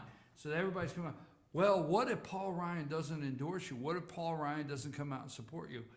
You know what? I did this without Paul Ryan. So if he doesn't, no big deal. I'm still on the bandwagon of if every Republican establishment came out tomorrow and said Donald Trump is not the man, it would elevate him further. We're going to see. This just hit me. You know what? Right now, we have a third party. There's Democrats, Republicans, and Trump. I'm in the third party. Yeah. I just want to make sure. There's a third party. I don't want you leaving today with any confusion whatsoever what party I'm in. If you've defined three parties. But when you think about it, it really is. He's by himself. He doesn't have the Republicans with him, doesn't have the Democrats with him, and doesn't have the media or anybody else with him. But I'm hoping for a turnover. I mean, I think that's the only hope for America. If Hillary gets in, the next generation or two is gone. I mean, it's just gone. There's no way to recover anything that we've gained we hadn't really gained. Remember, did you know Howard Phillips, head of the Constitution Party? No. Well, he was a good friend back. He died some years ago. I interviewed him on the radio, and I'll never forget what he said. He said the difference in Republicans and Democrats is losing and losing slower. I thought that was profound, and that's true. We get the Republicans in there, and they don't turn back the bad stuff. They just kind of slow down the bad stuff that continues to come. In fact, in this last 2 and 4 years, the Republicans have given Obama everything he wants. So what good have they done? What have they done for us? You know, I every time there's something that takes place, this morning, Jay Johnson says, head of Homeland Security, your government, folks, yours and mine, he says, all the questions. We're only 4 days into this investigation. Okay, so you people out there, relax. We're only 4 days into the investigation. Now, San Bernardino happened. Fort Hood. Well, when are you going to come out and call it this and this? And when you go, we're only 2 days into the investigation, right? That's all you always hear. How far we're into and we're still gathering the facts. Folks, we're in 8 years of the Obama administration. We're in our 8th year. So this stuff of we're in 4 days of this and 3 days of that, that's not cutting it anymore. You know what I mean? Mm-hmm. We're in 8 years of this administration. Period. Amen. You didn't turn your phone off? Yeah, I forgot. You didn't turn your phone off? I did. I thought I did. It's my life. It's well, my my goal is to get you under control. Now I see I got to add that to the list. Ralph, tell me your concerns. Let's get serious about gun control and why they're changing the narrative and not going to the behavior of what's happening in the country and going to gun control. Well, yeah, Well, first of all, our Constitution, you got a copy there. I wonder, I haven't seen any statistics, I wonder how many people have read this in the last 10 years. Well, see, on the Second Amendment, I wrote in sporting rifle. Yeah, that's right. Because that's what Tom Brokaw told me Sunday, that the Second Amendment said a well-regulated militia being necessary to the security of a free state, the right of people to keep and bear arms shall not be infringed. So just for Tom Brokaw alone, I wrote sporting rifle into. He said it was about sporting and rifle. also, Are you paying attention over there? Just because Lonnie's not here and somebody else is in the room. Go ahead. Yeah, and also as long as your ammunition is locked away in a locked box somewhere where you can't get to it. That's I got to write that in Write too. that in the Second Amendment. Well, isn't this the way we change the Constitution? We just write stuff in? Well, I want to get to that because that's really, really I'm important. not doing anything different that the president hasn't done. No, I know, exactly. And the Supreme Court. Judge Charles Evans Hughes, 1907, he said, the Constitution is whatever the judges say it is. Quote, that was 1907. All right, this is what I want to get to here. I was speaking at a Civitan club 20 years ago, and I was talking about the ministry I was with, American Vision, and I was just there to share what we do, which is teaching biblical worldview, how to apply the Bible to culture, something you don't get in church anymore. So this guy gets up and he's offended. He says, how dare you come in here and proselyte like that? I said, I'm not proselyting. The president of the club asked me to come and share what I do. He says, you're in violation of the First Amendment. I said, what does it say? He didn't know, but I'm in violation of it. I asked the group, who knows what the First Amendment said? Nobody, basically. I want you to read I'm going to read the First Amendment. Congress shall make no law respecting an establishment of religion or prohibiting the free exercise thereof, or abridging the freedom of speech, or the press, or the right of the people to peaceably assemble and to petition the government for redress of grievances. Anywhere in that paragraph, did anybody hear separation of church and state? How'd that get in there? I mean, there's nothing, it's not even anything remotely. The whole prohibition is 100% against Congress. Nothing to do with us, nothing to do with the churches. And yet we got a separation of church and state. And people just believe that because the Supreme Court said this. Somebody said it. Somebody said it. How did they find in here somewhere this privacy clause where you can have an abortion? I mean, Judge Hughes was right. I mean, it's just whatever they say it is, and we just go, okay, yes, sir. I make this, it's not a joke, but I make this little joke and I let the viewers know the Constitution is safe. And I can guarantee it's safe because President Obama has it in a glass case in the Oval Office and it says break in case of emergency. And it is safe. He has not gotten into that Constitution in 8 years, and I can claim this morning the Constitution is safe in the Oval Office. The glass has not been shattered. He did not break in case of emergency. He has not seen any need in 8 years. Because see, we're only 8 years into this administration. You come out this morning, you got the FBI, respect for all the agencies, okay? But you got the FBI, you got the guy at 9 stars on both sides of his lapel, his hat, you got the mayor, you got the park and rec director, you got everybody behind the podium there, and they say, we're only 8 days into this investigation, so we're only 8 years into the Obama administration, and I can tell you this morning safely that the Constitution is behind the glass and it was not broken. And it's something we have to clear up. You mentioned this last time I was on, I think, that contrary to what they've taught us in schools, this is not a living, breathing document. Now, it sounds good to be a living, breathing document, something that's alive, something that changes. Sounds good, doesn't it? Just like some of the things yes, exactly. It sounds very good. But what that means is that this can bend and be shaped and morph into what anybody wants it to mean, which is exactly what has happened. So how can it be, if this has never really changed since it was written, that in 1961 we could pray and read the Bible in school, and in 1962 we couldn't read the Bible in school, and in 1963 we couldn't pray in school? How come in 1972 we could have you couldn't have an abortion unless it was an illegal abortion, and in 1973 you can have a legal abortion? It was illegal to kill the baby in 72, now it's legal to kill the baby in 73. How does all that change? How'd they find that in here? I don't know. It's a living, breathing document, that's why. I mean, that's what they say. So this can mean anything they want it to mean. Anything they want it to mean.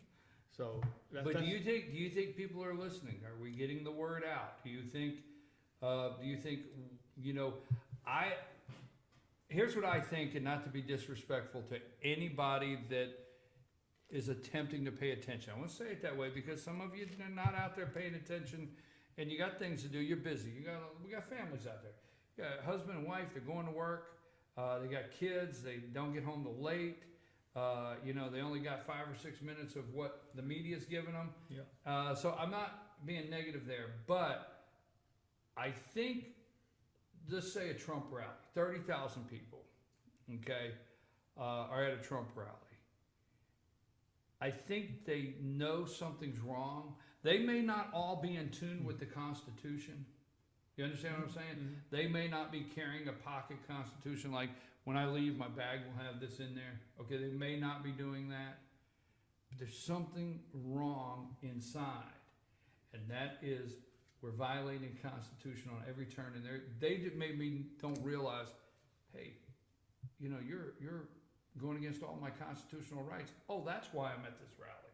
You follow what I'm saying? Mm-hmm. So I don't know if people are paying attention, but I think they're starting to catch on. I think they are. Well, one thing, if someone's interested in really pursuing this, and I think they still do this, Hillsdale College has an email constitutional course that's free.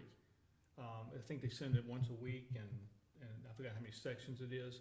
But if you really want to get back into this, and this is something you can read in one little sitting. I mean, it's not a long document.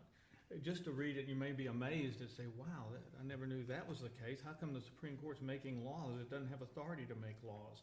And how come the Congress isn't overriding some of these things? Where are the checks and balances? How come the Senate is drafting a revenue-producing bill when that can only be done in the House of Representatives? How do they get away with that? Who's stopping them? Who's watching them? It's violations all the time. I think I shared last time I was on when I was meeting with Larry McDonald, the congressman that died in the Korean air crash, told me that 95% of what Congress does is unconstitutional. Who's going to stop them? Who calls them to account? What do I do about it? What do you do about it? Let me ask you a question now. Yesterday, Donald Trump said that he would be meeting with the NRA. Now, he took the NRA's endorsement here a week or two or so ago. He looked at the camera, and this is one of the several things I do like about Donald Trump, and he made a promise that you will never lose your guns if I'm president of the United States. I will never turn against the Second Amendment. Okay, he made that promise at the NRA up here in Kentucky, 3 weeks ago. Now he's asked for a meeting with the NRA. Do you not think Trump is making a mistake? I know you probably fell over out there thinking I said Trump is making a mistake. Do you think that Trump is making a mistake even acknowledging the narrative of gun control? I mean, should he not just stood on the stage and said, people, I'm not going to acknowledge this. This is not the problem we have today. We're going to move on. Or do you think calling a meeting with the NRA is the right direction? I'm not sure what the meeting's going to be about, other than I think I heard that it was going to be about maybe doing something as far as assault weapons, which are not really assault weapons. They're semi-automatic weapons. They're not specifically built for assault. They're used for hunting. They're used for target practice. Used for other things. It can be an assault weapon. My little .38 can be an assault weapon. You know, those types of things. So I don't know what he's going to discuss. If he's talking about maybe banning AR-15s again and AK-47s, I think that'd be a big mistake to even bring it up at this point, because that sounds like he's equivocating on what he just promised not to do. I don't know if it's wrong that he asked for the meeting. I think we have to wait to see what they come out with. If he comes out and he wants to do anything, because when they say, they say this morning,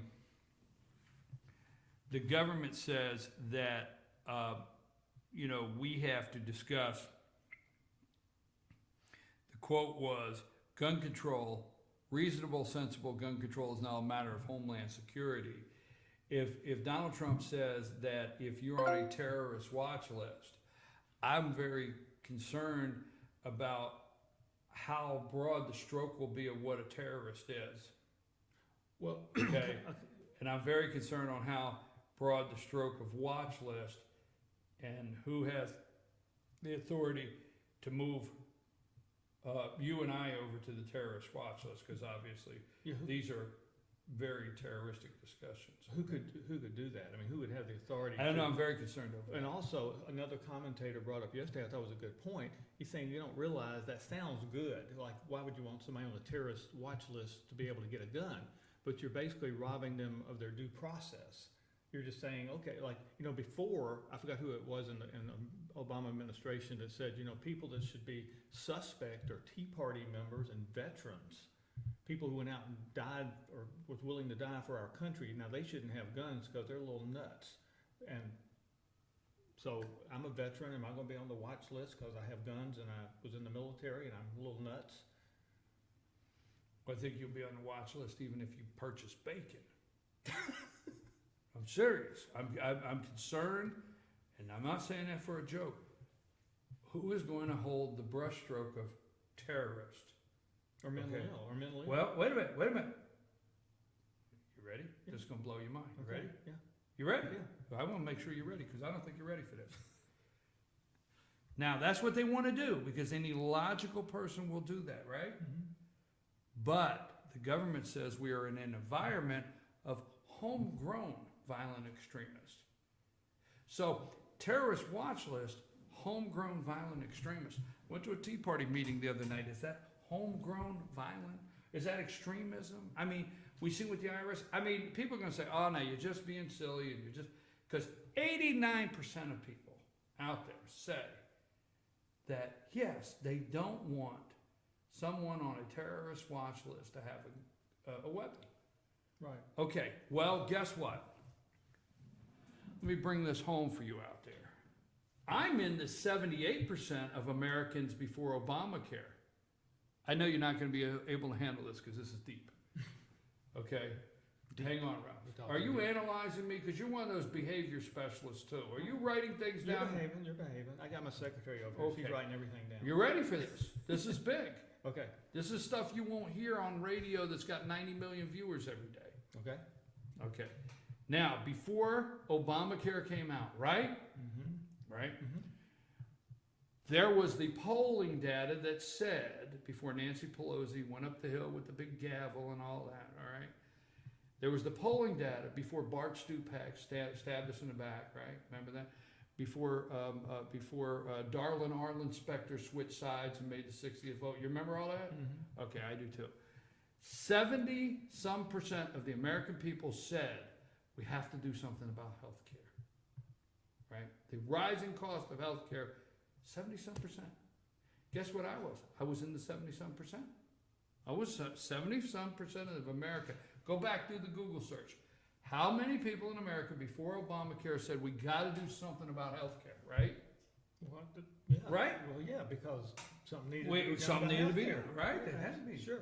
So I was in the 70% of those people. I agree today something needed to happen with health care and rising costs. So we ended up with what? Obamacare, right? 89% of people today say that we shouldn't let terrorists have a gun. Yeah, right? I like that, yeah. Yeah, I like it too. I don't want terrorists to have a gun. I'm in fear of what we end up with. The last time we had 70% of people agree on something in this country and we gave it to the government, we ended up with Obamacare. Do you understand where I'm at? Yeah, yeah. 89% of us this morning say, "Hey, we don't want a terrorist to have a gun. That's rational. We don't want that." That's what they're saying on the House floor. They filibustered till what, 1 a.m. whatever. Mm-hmm.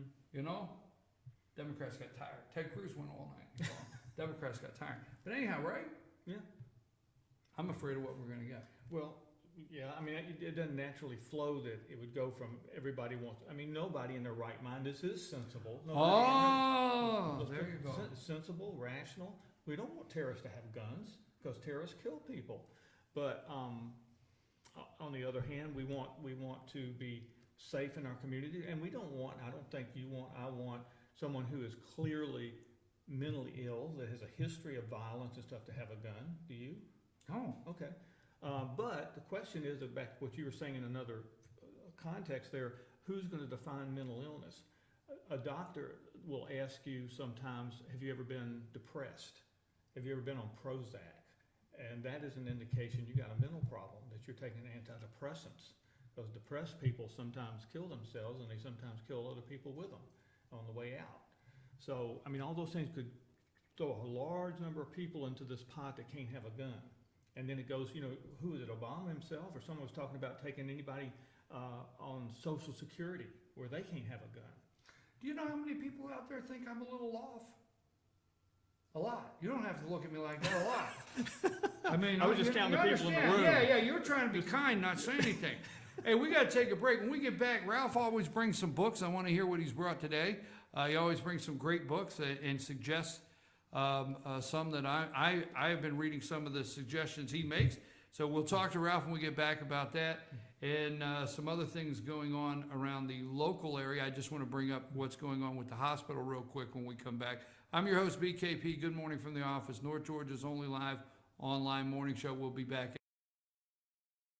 Better days ahead. Truck Month is back at your new Days Chevrolet in Jasper with savings up to $8,000 off MSRP. Right now, get a roomy new Chevy Equinox for just $23,200, or get Days max discount on a new Silverado Crew Cab, just $31,900, plus instant easy credit with Days Fast Track Credit Center. But these Truck Month savings won't last long. Get to Days Chevrolet in Jasper, where Chevy cars and trucks cost less. Better days ahead. Days Chevrolet. Find new roads.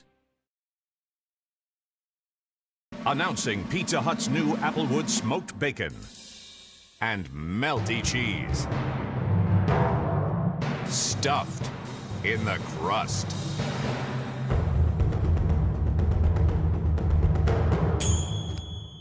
Pizza Hut's bacon stuffed crust pizza is here, now with Applewood smoked bacon and loaded with cheese in one irresistible crust. Just $12.99, only at Pizza Hut. You're making me crazy. El Rey and Ellijay. El Rey Mexican Restaurant. Family owned and operated, and a local favorite for families, parties, and meetings. Great prices. Friendly service and delicious Mexican cuisine. Patio dining available. Come sing in Carlos's Cantina every Friday 9 to 1. Eat in or take away. Same location for 14 years. Open 7 days at the corner of Maddox Drive and 515. North Georgia's favorite Mexican cuisine. El Rey and Ellijay.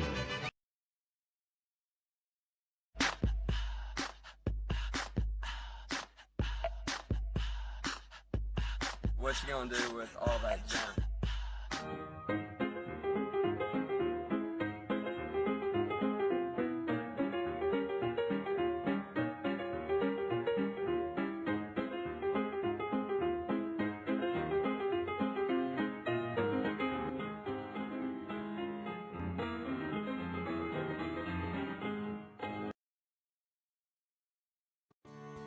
North Georgia Diamond is your source for diamonds. Come on in to view the area's largest selection of fine jewelry at North Georgia Diamond.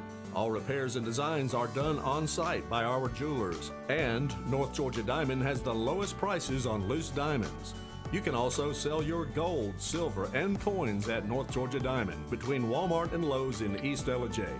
Locally owned by Bill and Allison Craig, North Georgia Diamond is your source for diamonds in North Georgia.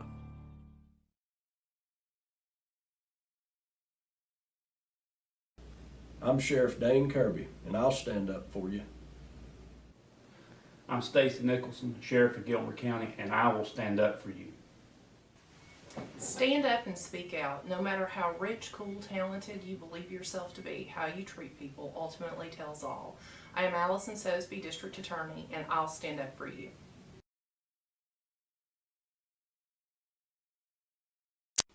Hi, I'm Rhonda the Mattress Lady, and this is my husband Gary, owners of Mattress Overstocked in Ellijay next to Walmart. And we want to earn your business. From the time you walk in our door to the time we deliver your new mattress to your door, you will see the difference. Our selection and prices are the best in North Georgia, and customer service is our top priority. So y'all come on in and let us help you find the right mattress at the right price. That's Mattress Overstocked in Ellijay next to Walmart.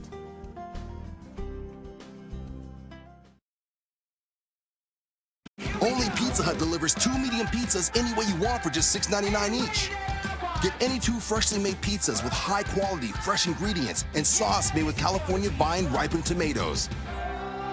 Now get your favorite specialty recipes like meat lovers, backyard barbecue chicken, or 5-pepper pepperoni. So you never have to compromise with any quality toppings, any crust, any specialty. Anything you want on any 2 medium pizzas, just $6.99 each. Only at Pizza Hut.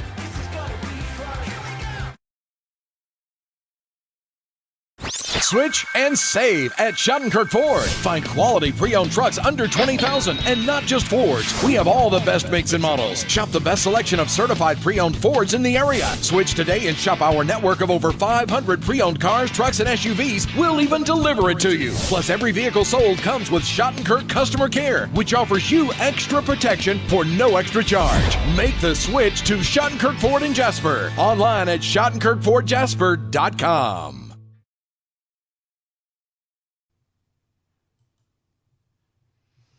And we're back. I'm your host, BKP. Good morning from the office, North Georgia's only live online morning show. You can always get in touch with us at 706-889-9700. That's our 24-hour line. You can call it anytime if you have a news tip out there or you want to text me. Also, my email address is chief@fetchernews.com. I'm here with Ralph. Ralph Barker is my guest. Ralph was commenting on how much you like my song. Yeah, I think it's super. Because if you're out there this morning, the mainstream media is letting you know the Trump campaign is over. Hillary's up 12 points. All of your down ticket candidates, Rob Portman in Ohio Wisconsin. He's in Wisconsin. But John McCain, Kelly Ayotte, all your down ticket, even what's his name up there, Pat Toomey in Pennsylvania. He's going to help Joe Manchin from West Virginia. They're going to get gun control. So Donald Trump is through. That is according to the mainstream media. Washington Post poll, ABC Washington Post poll. It's over. We're finished. We had fun. I enjoyed it while it lasted. You know what the 2 most pressing problems in America are today? Well, I take 8 AR-15s. I'm concerned. I'm concerned to go to lunch this afternoon. They got me so nervous. Well, what's the 2 most pressing? A reporter stopped a pedestrian on the street one time, and he asked that question. He says, "What's the 2 most pressing problems in America today?" The person said, "I don't know, and I don't care." He said, "You got both of them: ignorance and apathy." Well, we don't know until things happen. And when I say they, people out there may think we're just crying a loud cry in the wilderness here, but you'll know when they come get your gun. And the Democrats will let you know this morning that's a fear that Republicans, or a fear that the NRA, or a fear that we want you to have, is that we're going to come and get your gun. Now, Joe Manchin's in West Virginia. West Virginia turned into a red state. I remember we used to be a blue state. We'll go all the way back there. I remember, we never discussed Byrd, Senator Byrd, Robert Byrd.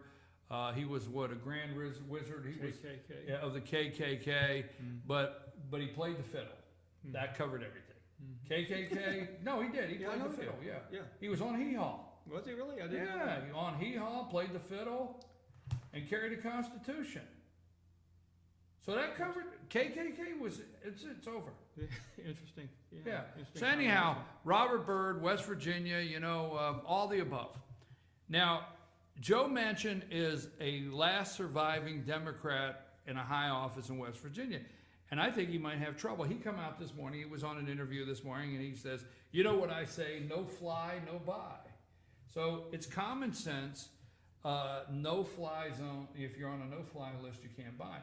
I'm very concerned on giving the government all of these authorities now in what they want to call sensible gun control. It goes back to the words again. I mean, of sensible and rational and reasonable, and if you're in your right mind, you would agree with me. Those kind of things. That's a problem. Well, I'm concerned about that now, and I'm concerned about Joe Manchin. He's a senator from West Virginia. He said 89% support background checks. Okay, Dems and Republicans. Now, this is what I like. I listened to Joe Manchin's interview about 6 o'clock this morning. And he said Dems and Republicans don't want terrorists to have a gun. Okay? Well, it's somewhere. So he's Well, hold on. I lost my screen. Did I lose my screen out there? Did we do something here? No, we're still running. I just lost my screen. I guess okay. there it is. There we go. I don't know what happened. Sorry, folks, how we lost our screen, but we're running. Okay. Rather- So Dems, he said Dems and Republicans, 89%, Dems and Republicans don't want terrorists to have guns. And I know we're going over. Here's what he said that scared me, though. Oh, well, first of all, they scared the hell out of me, folks, all of them. But everything they say. But here's the thing.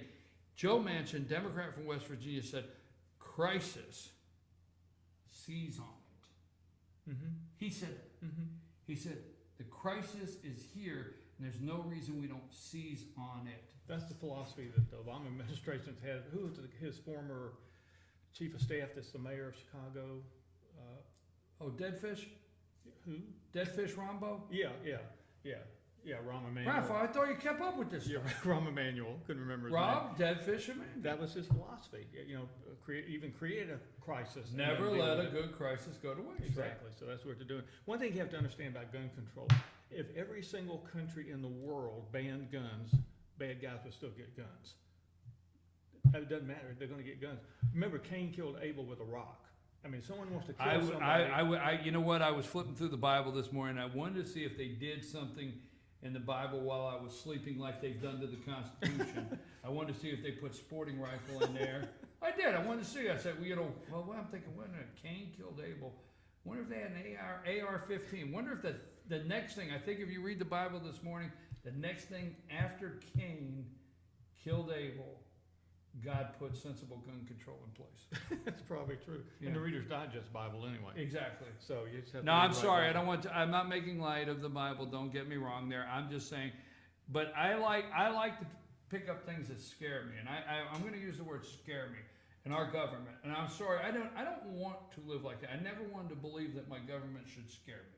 You follow what I'm saying? Or I should be afraid of my government. They should be afraid of us. Right, exactly. They should be afraid But of that's us. where I'm at this morning. All sincerely, you and I have been friends for years. I'm in fear when I hear crisis, seize on it. Folks, you don't know how true that is. That came from Joe Manchin, a Democrat. That is the talking points that they're doing is we have a crisis, let's seize on it. Are they not? Yeah, do you remember Herman Cain's book, I think it was, where he said they think you're stupid? Mm-hmm. Okay, well, that's true. I mean, I think they count on that. They know they got 50% of the, quote, stupid people. The other half that knows something won't do anything about it, and the other half doesn't know or doesn't care or not involved. So they can pretty much say whatever they want to and know there's no ramifications of that. And that's why these things they say to us sound so nutty and loony. Doesn't matter. They're going to say, you know, the big lie. You keep saying it and people believe it. It's sensible to have gun control. It's sensible not to have AR-15s. A rational person wouldn't want an AR-15. Only bad people want AR-15s.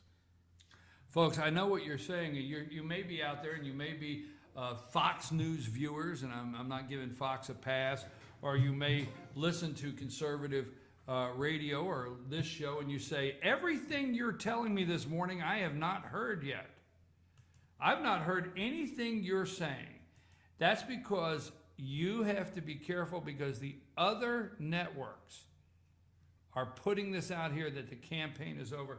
Ralph, you always bring, the Donald Trump campaign is through according to MSNBC this morning. You always bring books with you. Let's start with the book with 9,000 pages. What do you have there? Well, you know, I'm concerned because I'm in the middle of a 600-page book now. Am I like at 400? It's a self-help book. It took a lot of pages. Well, that's my joke. What the heck, Ralph? You're slow this morning. It's a self-help book. I thought it was the Far Side Compendium. It's 600 pages. Yeah, right. It's all cartoons. Anyhow, I have to say this. I'm in the middle. I'm reading a 600-page book right now, and I made a determination when I started I would go through all 600. So I will tell you, I've already made a decision. My next book's like 129 pages. All right, that's enough. What did you bring with you? This is my bathroom reader called Communist Eschatology. And everybody, I'm sure you've read this, right? there's only 1,000 of them in print. This is a rare book. If you go on eBay or something, if you get one for $100, you're doing good. It's an incredible idea, realizing that communists have a worldview, a future view, a view of the future, and it's worked out just like Christians do with their tribulation period and second coming of Christ and the millennium. They have it worked out in a different way, of course, from a Marxist perspective. But it's just an interesting idea. And our view of the future, whatever it may be, affects the way we live today. It does. And that's why people in Christianity especially, they love to talk about the end of the world. They love to talk about Jesus coming back and the tribulation and who's the Antichrist. And somebody burps in the Middle East and a book comes out next week. This guy's the Antichrist. Look, he's got all the markings. And that has paralyzed Christians. I think that's one of the most dangerous doctrines that's been out there in decades, starting with Hal Lindsey, really Schofield, and before that even, that paralyzes people where they won't get involved with anything. They've told me, Ralph, why should I vote? It's the end of the world. Jesus is coming back. Things are supposed to get terrible. And it's exciting seeing the world go to hell. That means Jesus is coming back. They've been saying that for 2,000 years. They've all been wrong. All of them. So we're sitting here waiting, and we're going to end up in prison. Well, Mike, my thought is, and we won't go there, but I was under the impression that we were supposed to be busy at the time of his return. Exactly. Occupy till I come. Right. Occupy till I come. I see. My favorite scripture. If not, I quit today. Well, yeah, my favorite You scripture. know what I mean? I'm out of here. I'm through. If that's not the case, I'm done. No, I'm going home. you're doing your part. You're doing your part. Thank you. I love the part at the end, when Jesus had been resurrected, he's sitting around talking to Peter, and Peter says, "Hey, what about John over there? Are you going to let him stay around till you come back?" He says, "What's that to you? You follow me." That's the focus. You follow me. You do what I tell you. You occupy till I come. Don't worry about John. I'll take care of John. I'll take care of Brian. I'll take care of everybody. Another book, one probably most people hadn't heard of, Productive Christians in an Age of Guilt Manipulators. And this is written by a socialist Christian. This is an answer, a biblical response to Ron Sider, who is a Christian socialist. So this is an answer to antidote to that. People need to understand the socialism thing, not just from the way it's being done in our country, but to understand the biblical concepts of socialism and why it's wrong and why it's bad and why it's unbiblical. So that's just another good read if someone would like to find this guy's a great writer too. Chilton's funny. He's got a lot of humor in here, and that makes it easy to read. The last book I brought is written by a former communist. Have you ever seen that book? Now, that's one of these you can read. See how thin it is? I can go with that. Keep going. It's only 129 pages. I like the thought. I'm thinking about it. That's exactly what I seen that. I'm a 600-page book. I'm done. But he talks about how the reason that he says, being a former communist, he says the reason why I was so convinced Marxists and communists would win is Christians only give 10%. We give 100%. And that's true. We give our 10% tithe. We give 10% of our time. They give everything. They give their lives. They give their dedication. So that's just another point. Just different books. The book I'm reading now, I came in, it's funny, but I came in and I told my wife, I said, because I like to read a book, and I told her, I said, Dad, maybe a not as serious subject, and I said, well, this book is like a college course. So I like to read one that resembles like you're maybe taking a course in college, and then the next one not so difficult. And I said, this book is like a college course, and I got to thinking, God, if they would only teach this in the colleges today, right? Really. So, Ralph, I appreciate you always bring books. I appreciate it. And I will say this, I've told Ralph before, people will, all the time, people will say to you, you should read this book, read that book. You got to be cautious out there. Maybe the people that are suggesting books to you, but when you get suggestions all the time, and Ralph is one of the few people I will say it that way. If he says, hey, you need to read this book, I don't even think twice. I read the book because I appreciate it. Thank you. I respect your opinion when it comes to the books you bring in. Ralph and I have been talking gun control for the most part of this morning, and we're getting up on our 10 o'clock hour. George will be in here. And I don't think we're going to get a different perspective, but a different presentation George will bring us this morning on gun control. But the concern I have, and Ralph, somebody says to me one day I get stuck on something and I don't let it go. But my concern, as I was listening this morning to people in our government, and when I heard the government say we are in an environment of homegrown violent extremists, and then when Jay Johnson said, and there's a reason I want to bring this up again, gun control, it's reasonable, this was the quote, reasonable, sensible gun control is now a matter of homeland security. Folks, you need to translate that into controlling you. Okay? That's the game plan, controlling you, the American people. It has nothing to do with gun control. It has nothing to do with reasonable, sensible. But remember, they have the word control in there. Now, it's just like me. I tell people, you know, when you're talking, I had a gentleman one time, he taught school for years, and I talked to him, and he was always teaching me something. And I looked at him very nicely, and I said, look, most of your career has been teaching children in the classroom. I said, when you're with adults, keep in mind when you're with adults, you bring them information. Don't say teaching so much. You know, adults don't like to sit there and hear they're being taught something all. You know what I'm saying? Just the way you bring the words. Right. Don't forget, American people, the word control is in their vernacular. Yeah, another thing too, going back to You with me on that? Yeah, I am. And going back to the Constitution. That's my Constitution. Don't steal it. I've made amendments to it. How come yours is thinner than mine? Because I have the amended version. it's the one that has like the it's AR-15s and it's Constitution. It's Constitution light. Yeah. The thing about, you got to realize that whatever they do with guns, the Congress cannot just say we're going to do away with guns. The Supreme Court can't just say we're going to do away with guns. It has to go through the amendment process, which is complicated and long term. So how they're going to do things or how they think they can get away with things, we don't know. But everything they've tried everything. We're going to outlaw lead and bullets. We're going to outlaw bullets. They try everything they can to somehow keep you from having guns or having one that shoots. So the spirit of the law is that you should not be infringed on the right to bear arms. But what does that mean? Does that mean any kind of arms? That's going to be the argument. Any kind of arms, or one kind of arms, or one arm per family, or what's that going to end up being?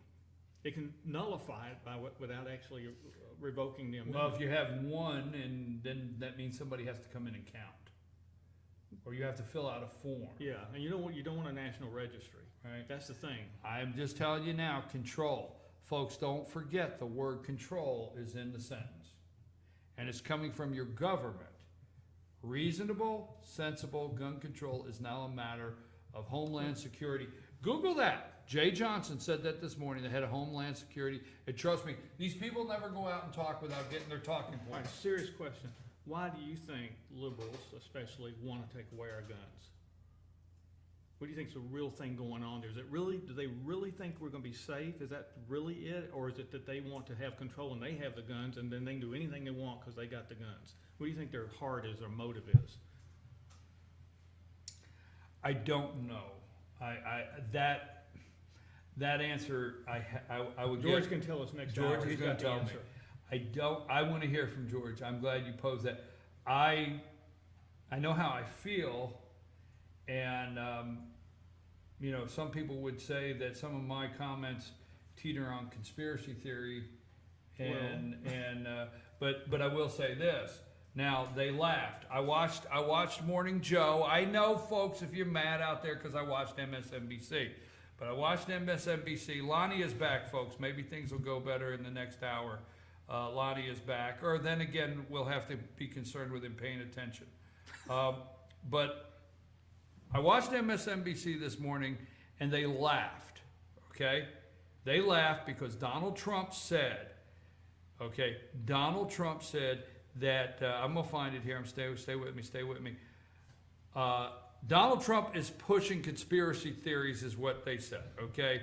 And because he came out and he said, our military is not upgrading or renewing or modernizing, and Putin is modernizing his nuclear weapons and is becoming superior to our weapons and so on. And they audibly laughed at him for making those comments. But as I told you, from the UK Sun, get out of get out of some of the American media. From the UK Sun this morning, okay, on June 16, Russia readies for war. Putin is building a super army and preparing for large-scale conflict as NATO struggles to control him. Intelligence experts say. Oh, where do they come from? Not the crazy Trump. Where do they come from? The North American countries, blah, blah. Let's see. Russia military is trying to modernize itself in preparation for war with Eastern Europe. Where? Canadian intelligence. I'm telling you, folks, this is stuff that Trump is saying, and they laughed out loud and said he was following conspiracy theory. He was talking down to our military, is what they said. No, that's not true. It's not true. It's like they say, if someone's really following you, you're not paranoid. And if it's really a conspiracy, it's not conspiratorial theory. It's real. And there are conspiracies. I mean, there are conspiracies. Some are real, some aren't. But well, Ralph, anything that you didn't get to talk about today? No, we did. I think we covered a lot. Do you have more information for your book? Because I know you. I know every time you come here and spend an hour, you're compiling information. Yeah, that's right. I'm gonna come out with my book soon. What will my name be in your next behavioral book that you write? Because I'm going to be looking for it. I know I got a name in there somewhere. What, huh? You don't read it anyway. He likes the little books. Constitution Light, sporting rifles at stock roll cost. That's right. You ought to rewrite this and just add some of that commentary in there and sell it. That'd be a good seller. So you think we have three parties: the Democrat, Republican, and the Trump? Yeah, we got three parties. Yeah. All right, which one are you in? I'm in the Trump party. Are you in the Trump party? Yeah. I'm totally sick of the Republicans. I'm just totally disgusted with them. Totally. I hope they call me up on the phone. It'll be the first time I've ever hung up on somebody. I never hung up on people. I'm just going to ask me for money. Hang up. Hang up. Oh, no. I give them the address and everything, and then tell them to run out there by that mailbox stand there. And then hang up. Okay. Yeah. Whatever gives you that. Be nice. Really? Oh, yeah. I'll give you all my, here you go. Now run by that mailbox over there. Stand over there and wait for that check to come, right? Whatever it takes. Yeah, exactly. Hey, I'm your host, BKP. I've had a lot of fun this week. Ralph, I want to thank you very much. My guest, Ralph Barker, comes in every couple of weeks or maybe more often here in the future. But I really enjoy you coming in and spending an hour with me. Tell me before we leave, I have a guest next week, next Tuesday. Yeah. Tell our folks who we have in here next Tuesday. I'm excited about a friend of yours. Really good friend, Jennifer. Quit pounding on the table. Oh, yeah, because Lonnie would be yelling if he had his headphones on and could hear it. Is he awake? Jennifer Hazelton.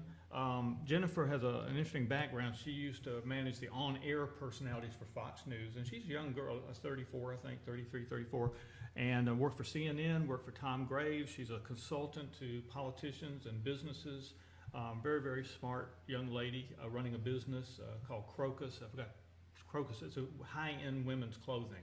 But you'll love Jennifer. She just is astute at what's going on in politics, especially. So I'm going to be here too. I'm going to come watch because I know she'll do a great job. And listen, ladies, if you're interested in high-end women's clothing, or some men, she'll be here next week. She's going to be on the Georgia game. You never know who's interested in high-end women's clothing these days, according to the government. Well, that's true. She's going to be on the Georgia gang this Sunday at 8:30. She was on last Sunday. She was on last week. I watched Jennifer. Yeah, she was. She started to be she was semi-regular on there, and that's going to be good for her. All they have to do is, see, I liked it last week. She was on the show. Just move Phil Kent out of the way, move me in right there, that spot. Georgia gang is ready to go. You ought to do that.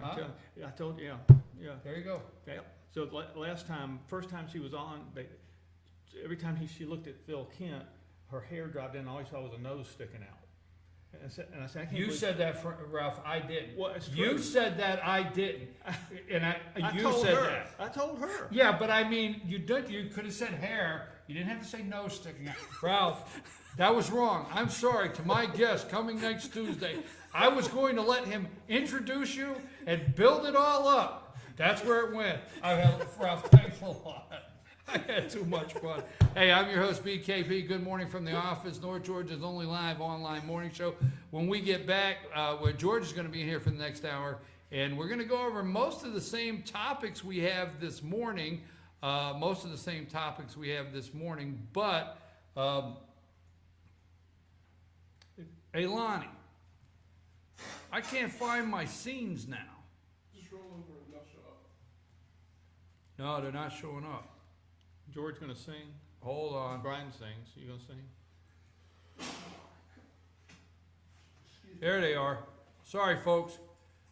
When we get back, I'll have a producer be able to handle this. We'll be back after these messages. Better days ahead. Truck Month is back at your new Days Chevrolet in Jasper with savings up to $8,000 off MSRP. Right now, get a roomy new Chevy Equinox for just $23,200, or get Days max discount on a new Silverado Crew Cab, just $31,900, plus instant easy credit with Days Fast Track Credit Center. But these Truck Month savings won't last long. Get to Days Chevrolet in Jasper, where Chevy cars and trucks cost less. Better days ahead. Days Chevrolet. Find new roads.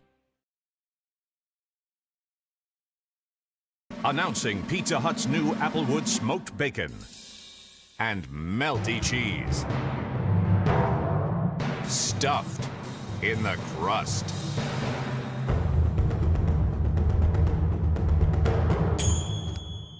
Pizza Hut's bacon stuffed crust pizza is here, now with Applewood smoked bacon. And loaded with cheese in one irresistible crust. Just $12.99, only at Pizza Hut. You're baking me crazy. El Rey and Ellijay. El Rey Mexican Restaurant. Family owned and operated, and a local favorite for families, parties, and meetings. Great prices. Friendly service and delicious Mexican cuisine. Patio dining available. Come sing in Carlos's Cantina every Friday 9 to 1. Eat in or take away. Same location for 14 years. Open 7 days at the corner of Maddox Drive and 515. North Georgia's favorite Mexican cuisine. El Rey and Ellijay.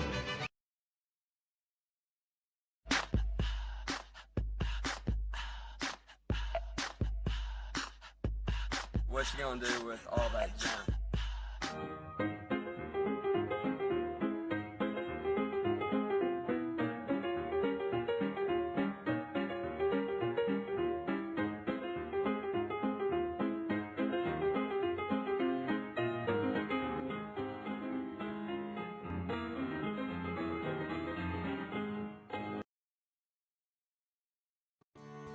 North Georgia Diamond is your source for diamonds. Come on in to view the area's largest selection of fine jewelry at North Georgia Diamond.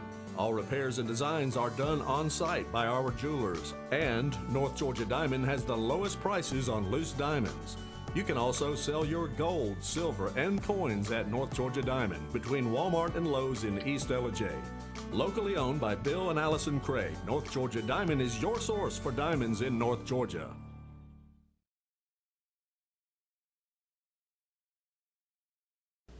I'm Sheriff Dane Kirby, and I'll stand up for you. I'm Stacy Nicholson, Sheriff of Gilmer County, and I will stand up for you. Stand up and speak out. No matter how rich, cool, talented you believe yourself to be, how you treat people ultimately tells all. I am Allison Sosby, District Attorney, and I'll stand up for you.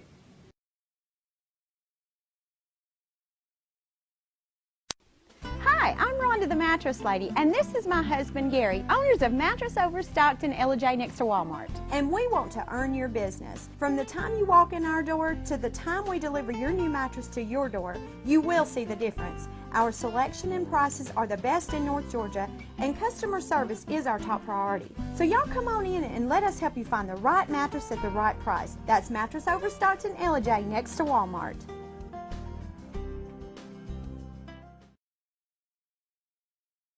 Only Pizza Hut delivers 2 medium pizzas any way you want for just $6.99 each. Get any 2 freshly made pizzas with high quality, fresh ingredients and sauce made with California vine ripened tomatoes. Now get your favorite specialty recipes like meat lovers, backyard barbecue chicken, or 5-pepper pepperoni. So you never have to compromise with any quality toppings, any crust, any specialty. Anything you want on any 2 medium pizzas, just $6.99 each. Only at Pizza Hut.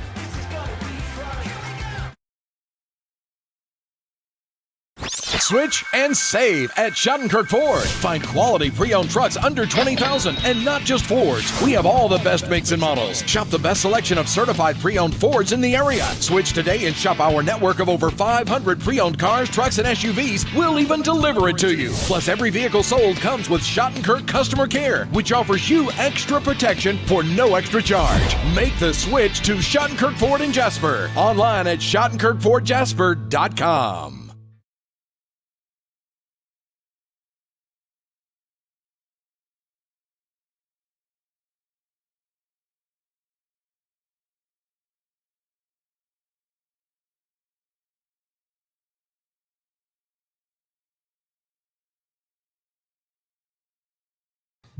And we're back. We're totally back, folks. I'm your host, BKP. And I'm Good back. morning from the office. Would you just wait a minute? They know who you are. But they don't know I'm back. They will. They can see on the camera. Just Right. hold on a minute. BKP here. Good morning from the office. Lonnie's back. That's what's important. Lonnie's back producing. So hopefully things will click around like they're supposed to. Now it's time to say good morning, George. How are you? Good morning, all. It's a beautiful day out here. It's going to be not hot. Rains have come and gone. My garden has been refreshed. We're off and running. George, somebody stopped by and said that you Had purchased these are two of yours. these. Oh, thank you. Are those yours? Make America great again. Did Yes. you purchase two or three? No, I purchased two, but Well, she they said- brought three, so I Well, put one up that's front here. Good. Can we leave that for? I got okay. it. We can leave it for a while. Okay. Actually, I have. And you're not concerned that you got those a day after the campaign ended? I'm not. The campaign's not. Who said his campaign is The ended? media did. I Yeah, watched is the that news. right? I watched the news. You know, nobody. Well, you watch what nobody else watches, so you can at I least watch get an MSNBC, understanding. Morning Joe. How many people watch Morning Joe? One. All Me. right. All right. All I know is I do. All right. George, according to the mainstream media, good morning, they want us to believe that the campaign is over. What I told folks in the first hour, let's put it into baseball terms, folks. It's not October 31st. It's not the bottom of the ninth. It's not 2 outs. It's not there's nobody on base and Hillary Clinton's winning by 4. It's not the case. It's the 5th inning.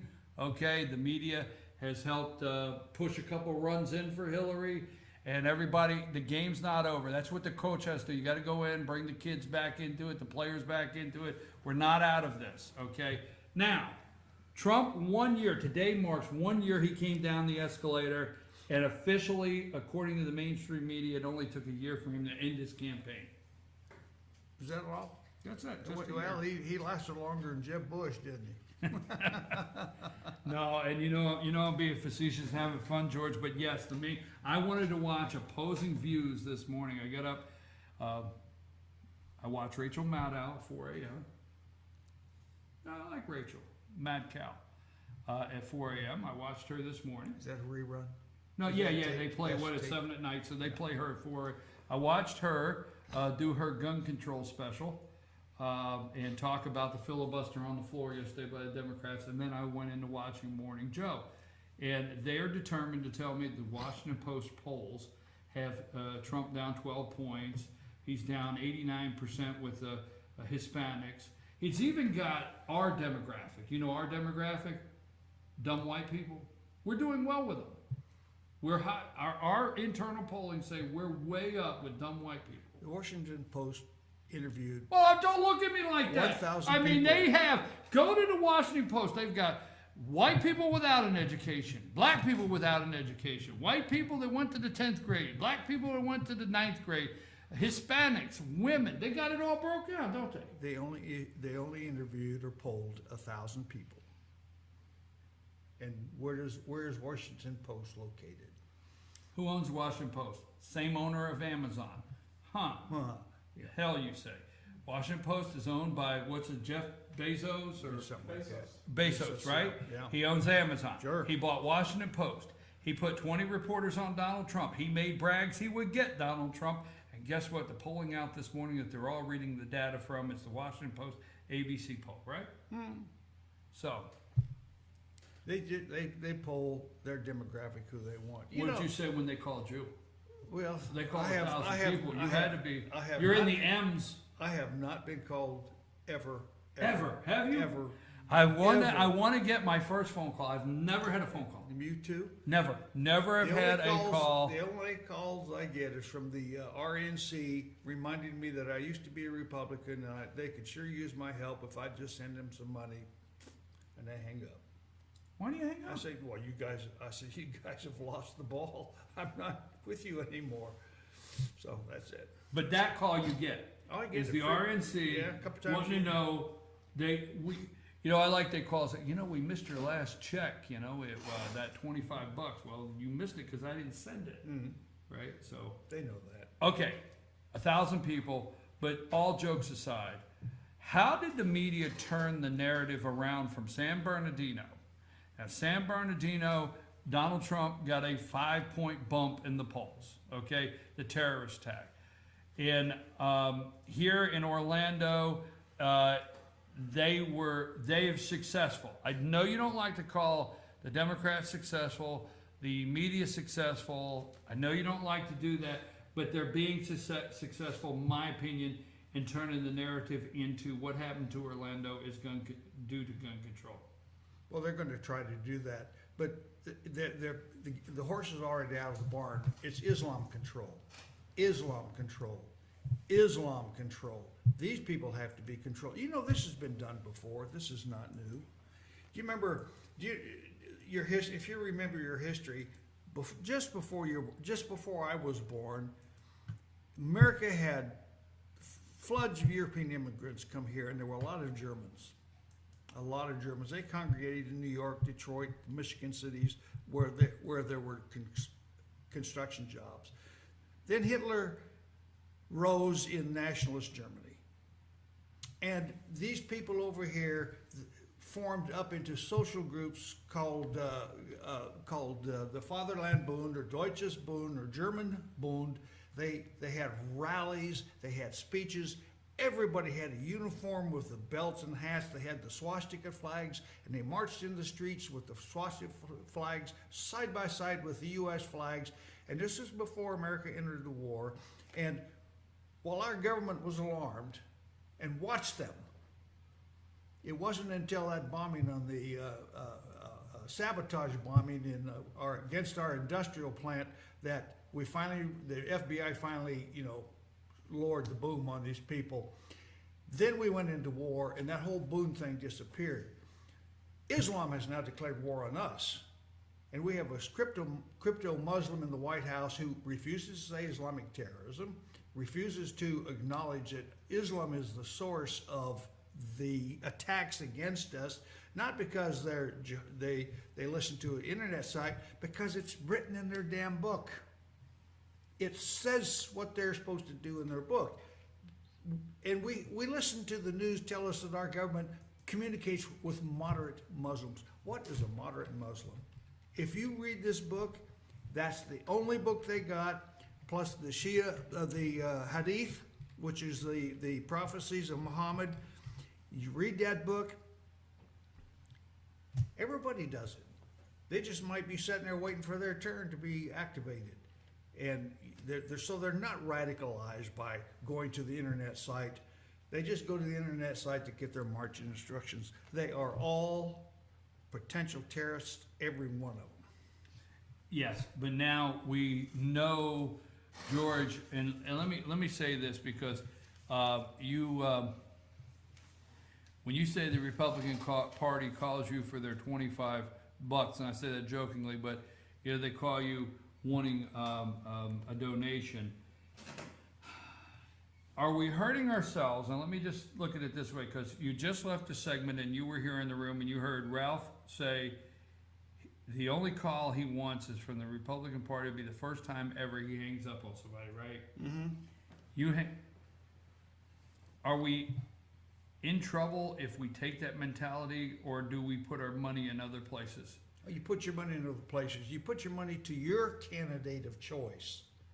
Your candidate. It makes no difference what political party. And he's right. There is 3 political parties: the Socialist Democrat Party, the Socialist Republican Party, and the Donald Trump Party. Trump has seized it. He has created this third party. It is there. Libertarians are a fourth party, but they're just kind of far down on the stump. When somebody calls you, when you answer your phone, you're not talking to any official in the Republican Party. You're talking to a volunteer. They don't know. You can argue talk to this wall and try to convince that this button board. So if they call you and you start saying, well, if you want my $25, you better listen to this and you better quit doing that, and they're trained to say, we understand, we hear your concerns and things like that. It's a waste of time. Right. So, you say you're thank just you. getting somebody that's got some training on the phone, and that's it. That's it. You're not Okay. talking to any official. Where you make your voice count, we're doing it, but it's at the voting booth. And I can't believe it. My God, we returned them all. We returned them all to Congress.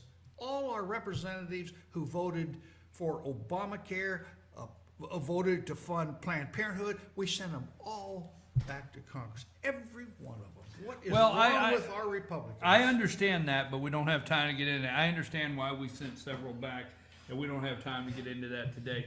I will say this, because, let's just throw it out there.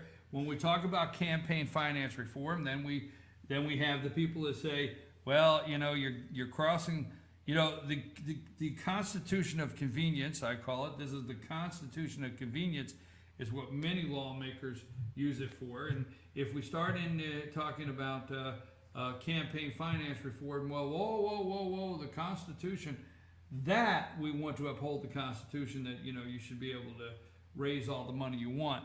So I don't want to get into that this morning, but I will say this: you're not shocked that the day was coming that we had to run against not just Hillary Clinton, the media also. You're not shocked that this day is here, that when I say we, people that are supporting Donald Trump this morning, or the presumptive nominee as they call him, you're not shocked in any means that we have to run against. Of course not. The media. No, we knew this day was coming. Yeah, absolutely. What do you think is different about Trump as the nominee than ever before? Ever before, what is different about this nominee going up? What does Trump face that no other candidate has ever faced? Well, you have two personalities right now, possibly three, but at least two. Paul Ryan, Speaker of the House, has a Republican agenda, and he thinks it's his agenda. And he cannot understand why he cannot communicate with Trump to understand it's Trump's responsibility, he thinks, to support the Republican agenda. Trump has his own agenda, and he's telling Americans about it out there. And he's speaking around Paul Ryan, and he will continue to speak around Paul Ryan, which is why the press mocks Trump and laughs at his alleged conspiracy theories. But darn, like he said, just because you're paranoid still don't mean they're not out to get you. Well, here's the thing is they keep talking about Joe Scarborough comes out and says, it's time Republicans say enough is enough already. It's time to stand up to Donald Trump and for Paul Ryan and them. So what they're saying is, and even Paul Ryan and them saying they have a Republican agenda, and it's time for Trump to understand they have a Republican agenda, they're trying to convey to him they're in charge. But if they're missing the point, he's the boss. He's the boss. He's running for president. That's right. And they're still hoping against hope that there's a slim chance that at the convention, Trump will be ousted. Ain't going to happen. Well, they want to build up what they want to do before July. It's not over. They want to build up such a disconnect between Republicans as they can to make you think that his numbers are down so low. And they said maybe it's time. Here's what one of the smart analysts said this morning. Maybe it's time for the Republicans to have a blowout at the ballot box to catch on to what all the things they've allowed Trump to take the Republican Party down a road of no return. Maybe they need a blowout at the ballot box. I don't think so. I knew all along we were going to run against two. George, I want to take a brief break. When I come back, I want to ask you some questions about the gun control and about what happened in Orlando and how that got turned around, and some things that actually scare me. We should not be afraid. The Constitution says, the Second Amendment says, being necessary to secure security for a free state. I'm concerned this morning about the government. They scare me. Government scares me. Our government scares me. Scares you. Yeah, sure. I'm your host, BKP. Good morning from the office. North Georgia's only live online morning show here at my guest, George. When we come back, I want to go over some of our sponsors and thank them. And also, don't forget, if you'd like to be a sponsor of our show, 706-889-9700 or chief@FetcherNews.com. Get your name, your commercial, or your ad on Fetcher News' website today. Lonnie, take us a break.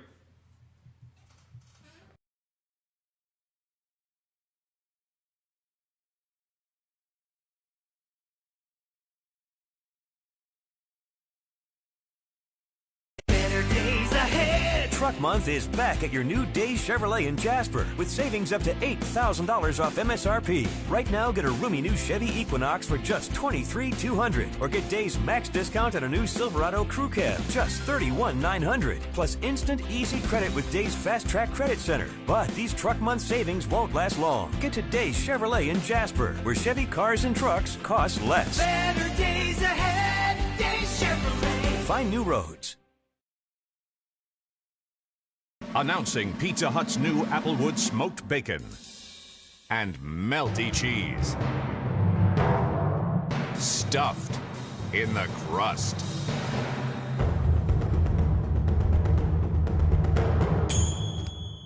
Pizza Hut's bacon stuffed crust pizza is here, now with Applewood smoked bacon and loaded with cheese in one irresistible crust. Just $12.99, only at Pizza Hut. You're baking me crazy. El Rey and Elijah. El Rey Mexican Restaurant. Family owned and operated, and a local favorite for families, parties, and meetings. Great prices. Friendly service and delicious Mexican cuisine. Patio dining available. Come sing in Carlos's Cantina every Friday 9 to 1. Eat in or take away. Same location for 14 years. Open 7 days at the corner of Maddox Drive and 515. North Georgia's favorite Mexican cuisine. El Rey and Elijah.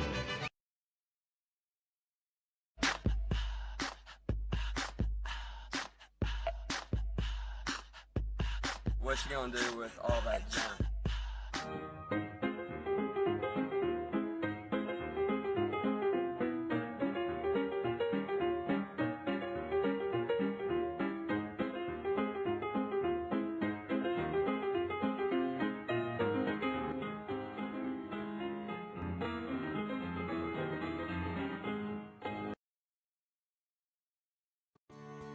North Georgia Diamond is your source for diamonds. Come on in to view the area's largest selection of fine jewelry at North Georgia Diamond.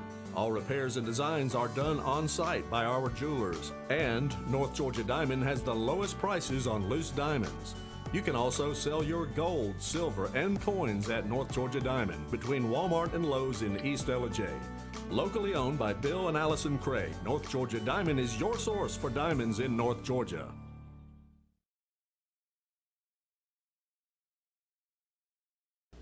I'm Sheriff Dane Kirby, and I'll stand up for you.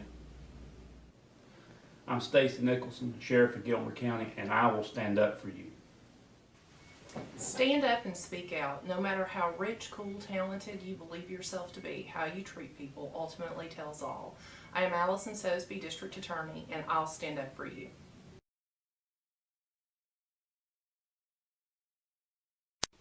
Hi, I'm Rhonda the Mattress Lady, and this is my husband Gary, owners of Mattress Overstocked in Elijah next to Walmart. And we want to earn your business. From the time you walk in our door to the time we deliver your new mattress to your door, you will see the difference. Our selection and prices are the best in North Georgia, and customer service is our top priority. So y'all come on in and let us help you find the right mattress at the right price. That's Mattress Overstocked in Elijah next to Walmart.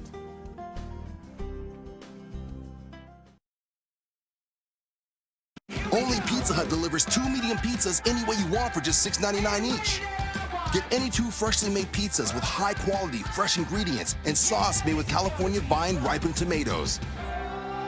Now get your favorite specialty recipes like meat lovers, backyard barbecue chicken, or 5-pepper pepperoni. So you never have to compromise with any quality toppings, any crust, any specialty. Anything you want on any 2 medium pizzas, just $6.99 each.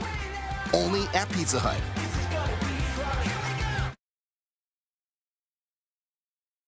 Switch and save at Shattenkirk Ford. Find quality pre-owned trucks under $20,000 and not just Fords. We have all the best makes and models. Shop the best selection of certified pre-owned Fords in the area. Switch today and shop our network of over 500 pre-owned cars, trucks, and SUVs. We'll even deliver it to you. Plus, every vehicle sold comes with Shattenkirk Customer Care, which offers you extra protection for no extra charge. Make the switch to Shattenkirk Ford in Jasper. Online at ShattenkirkFordJasper.com.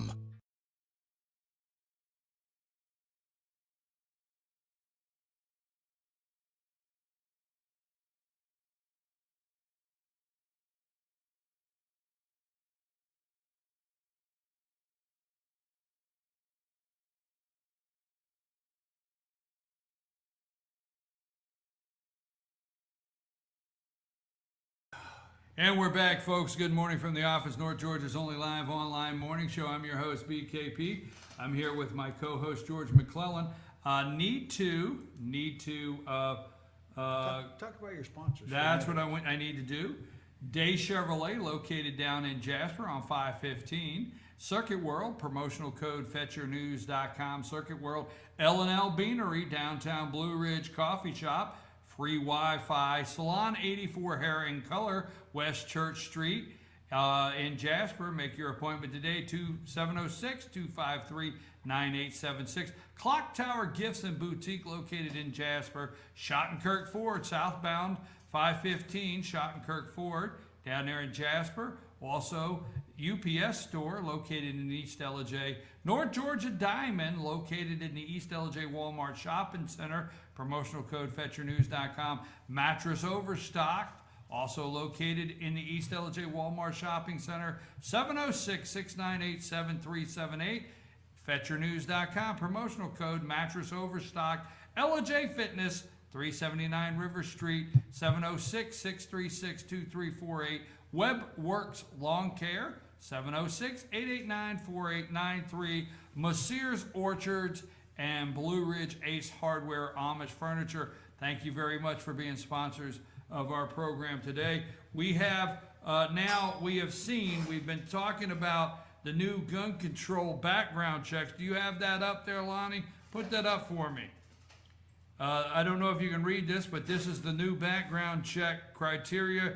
Yes, sir, your background check came back fine, but I gotta see you eat some bacon or it's a no sale. Just saying, folks. Gotta have some fun here on the show. George, that's what I like about LGBT. Liquor, guns, bacon, and trucks. I asked you this, but how did they change the narrative? Now, the ideal, George, I know you've been with me for a while, and I've been saying it on the show, and I said after Hillary became the presumptive Democratic nominee, to watch all these words about, this is before Orlando, watch the words reasonable, rational. Control. Right? Yep. Watch all those nice words she was putting out there. Now, here's what they're building up. The media's building up for you. Two things, very simple. Hillary Clinton, calm, cool. Donald Trump, dangerous. That's simple. It's that simple. That is the Madison Avenue sales pitch that they're putting on. Well, she's trying to attach dangerous to the things he says, not the way he says them. We visually see Trump going through his hand signals when he's giving his speeches. I mean, he's a great Italian talker, style talker. But we see that, so they're wedding the two, the visual and the words together. But Trump is not wrong. Trump is right. I mean, you want to solve this Muslim problem? Here's what they should do with that shooter, with him. That shooter went to a certain mosque in Port St. Lucie. Every member of that mosque should be rounded up and shipped back to their home countries. That mosque should be bulldozed. You know, That message, if it was applied over and over again, that's what the Israelis do to Palestinians. They bulldoze their houses down. that's racist. No, it's self-defense. No, that's racist. It That's has what the media. nothing to That's do- what media I is could telling care you today. less. That's racist. Could care less. It's, we turned the fear Japanese, mongering. we got rid It of is- Germans and Italians at the beginning of World War One. That was racist, and they were Caucasian. No, it's self-defense, and this nation is to survive. This nation has to finally arrive at a point where it says, these people, I don't care what race they are, this religion is a political religion. It is not a religion of peace, and we cannot coexist with it. It has to, either they go or we have to go, and we are not leaving. I don't know that the next generation You're bringing up political correctness by calling it racist, and that's another one of those shibboleths. No, it's not racist. It's self-defense. It's our protection. But protection. that is not what's being sold to our people. That's racist. That's bigot. That's my point. We're That's homophobic. All the above. That's my point. So are they. So are they homophobic? I mean, who throws people off the roof because they're gay? Only the Islams, the Muslims. How did we let 49 people get massacred and turn it into the answer of gun control? How do we do that in this country? I get a little stunned. I'm a little stunned because, you know, and I hope, like anything, it doesn't happen, but a child, and I mean, from anywhere from 4 years old to 18, a child, the odds are very high that a child is killed in Chicago sitting on a front stoop this weekend. Mm-hmm. But they're not eaten by alligators. You know what I mean? Yeah, I do. Yeah. Bullets pass through doors and hits children in their beds. I mean, through walls. And Yes. we let this control the discussion, but we never bring stuff like that up. Well, we do, but it's the press will let it die. They won't recognize it because they know that that is the truth. It is the answer. You know, our problem here is gun-free zones. That's a problem. Gun control causes the problem. Gun control is the problem. You know, how many NRA members have gone out and slayed people, or had gunshots on the streets of Chicago, or attacked homophobic as homophobes of gay nightclubs? How many? I'd like to know that. If you know that, write a tweet to Fetch Your News and tell us and give us the facts of how many NRA white Christian people go out and commit these atrocities with guns. Paris, they have France has the biggest gun control in the world, the most stringent gun control in the world. Still, a police commander and his wife were murdered with a knife. With a knife. Yeah, a knife. That's not the front page story because it was a knife. It doesn't sell. It doesn't achieve what they want to achieve. Well, and that's what it is. I want to answer a question that you and Ralph talked about while after I came in the room. What is the reason for this gun control? Why do they want to seize our guns and all of Ralph that? asked me that. What do I think is the underlying reason that they underlying really reason want to do it? Is they cannot subjugate us when we still have our means of defense. That's exactly right. That's it. And they want power and control. And they cannot do it so long as we are able to shoot back. You know, the Bundy Ranch and the Burns, Oregon, were two prime examples that smacked the federal government right in the face. I've written about it I put it out today. It's probably on your net right now. My short take this morning on and make that fact. You know, folks, complicit, participate, carry the water, all the above. The media, folks, is in sync with their agenda, because I guarantee you this morning, if 15 ranchers get together and they have a cowboy hat and they have boots and they're on a horse, you know, God forbid they're on a horse, and there's a concern over the government seizing land around their ranches, the media will do everything they can to paint the picture that these are some wackos. Mm-hmm. Yep. Everything. Yep. Mm-hmm. But if you'll take the time and search how much land this government, especially in the last 8 years, has seized, and if you go in the Constitution and you look, they don't have the right to. They do not have the right. And what surprises me is none of these states have fought back. They have not realized, because why are they getting so much money from government?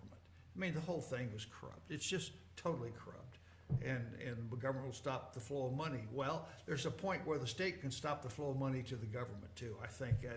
George. And that's where we should get back. The media, during the campaign, spent days on end talking about Donald Trump, eminent domain, and a lady's house that he wanted to take in Atlantic City was their claim. Days. But not one time have they done research on the thousands of acres that the government just said belongs to us. But Donald Trump, one house in Atlantic City, this lady's house, eminent domain, because he is a filthy, greedy capitalist who was going to build a casino.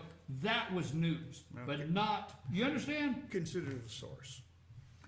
How do we get people to consider the source? I guess we got to do what we're doing every day. We're doing what we're every day, and then what we got to do is get people to tell us about us and keep it growing. Trying to raise the alarm. That's all we can do. Raise the alarm. We can do no more, laddie. We can do no more. We're doing all we can, Captain. We're doing all we can, right? If we do any more, it'll fall apart. It'll fall apart. It can't take it. It can't take it. Oh, George. Well, look, I like to make sure there's plenty of time during the show to get George's short takes, his final thought, and then there's also leaves a little time that we can make a couple more comments. So I'm your host, BKP. Good morning from the office, North Georgia's only live online morning show. George, what do you have for us this morning? Well, it's on Orlando and the results of that. And I saw right here that the Orlando, Florida is an attack on society. I might have said American society. The jihadist attack in Orlando, Florida was unspeakable for the breadth of its devastation, but not senseless. Unspeakable because Americans just don't do that sort of thing anymore, but not senseless because it was an act required by the Quran of all true believers. The attacker was indeed a true believer, a Muslim jihadist. When and where such an independent attack occurs is not necessarily prescribed. It is only when a lone avenger of alleged insults to Allah wants to do it. These people are not radicalized. They simply follow the Quran, where it is written. The reaction of the American media to the fact the attack was specifically directed against homosexuals reveals that Jews are no longer God's chosen people, according to liberals, but homosexuals are. The role of Christians in our secular society no longer matters, except as scapegoats to achieve moral equivalency with Islamic depredations. It is also important for our own individual survival to know that the gay nightclub was a gun-free zone. I read that the FBI never guessed a gay club would be targeted by a jihadist attack. Well, why not? It's what they do. It's demanded in the Quran. It's their own Islamic country. In their own Islamic countries, homosexuals, if not burned to death, stoned, or hanged, are precipitated from rooftops. How could a single jihadist attack on a gay bar in a gun-free zone possibly come as a surprise to the FBI? Especially after this wannabe martyr, Omar Mateen, was twice investigated by the Bureau for Radical Statements and for making 2 pilgrimages to Mecca. Profiling, perhaps? The liberal media, now in shocked disbelief because a Muslim attacked one of their favorite classes, has already started the propaganda argument of moral equivalency between the depredations of jihadists and the daily doses of Islamophobic American Christians who we see bullying and murdering Muslims right here in the U.S. every day. But as I scanned the long list of deadly attacks on American city streets over the last few years by adherents of any religious philosophy, I find only one possible association by a white male, possibly Christian, murdering not Muslims, but black Christian worshipers in a church in Charleston, South Carolina. But alas, he was a Democrat. So far, every armed attack in America by a person other than a professed Muslim was a registered Democrat, or his parents were registered Democrats, or they were mentally challenged, all of them. For the uninformed, the following short list of non-Muslim attacks may help. Columbine High School. Both shooters were too young to vote. The families of both were progressive liberals and registered Democrats. The Virginia Tech shooter, a Korean man, wrote hate mail to President Bush and was a registered Democrat. The Colorado theater shooter was a registered Democrat. Oh, and a volunteer worker in Obama's campaign. He was also an Occupy Wall Street participant and a progressive liberal. The school shooter in Connecticut, a lovely boy, hated Christians and was a registered Democrat. He murdered his mom as well. One wonders where the liberals find these wonderful skill sets. Even earlier, the college professor who called himself the Unabomber, after being inspired by Al Gore's book Earth in the Balance, he was a registered Democrat, as was Timothy McVeigh, who so cleverly brought down the Oklahoma Federal Building a few short years ago. Clearly, there are two classes of violent attackers here in America: Islamic jihadists and liberal Democrats. Perhaps progressive liberal Democrats should be registered and banned from gun ownership instead of the no-fly list people. Remember, freedom is the goal. The Constitution is the way. Here we go. You know, George, I appreciate that very much. And, you know, George said, like he said, we're doing all we can. So I just want to say something here, and I want to wrap up some of the things that I opened up with. I want to put it in a more concise format.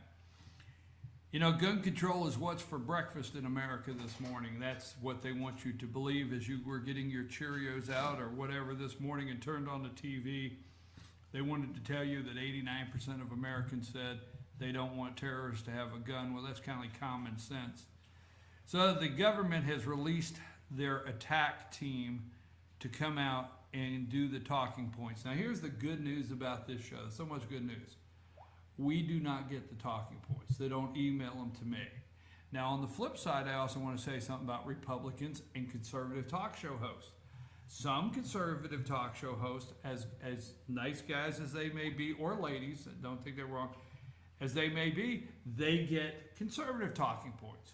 So don't forget, there's talking points that go out on the conservative side or that side and the liberal side.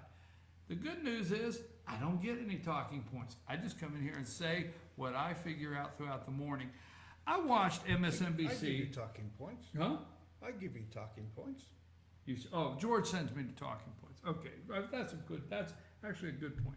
Be accurate. Now, folks, the thing that concerns me is every once in a while when you listen, I watched MSNBC for 2 hours. And why did I watch? Because I knew who we were running against.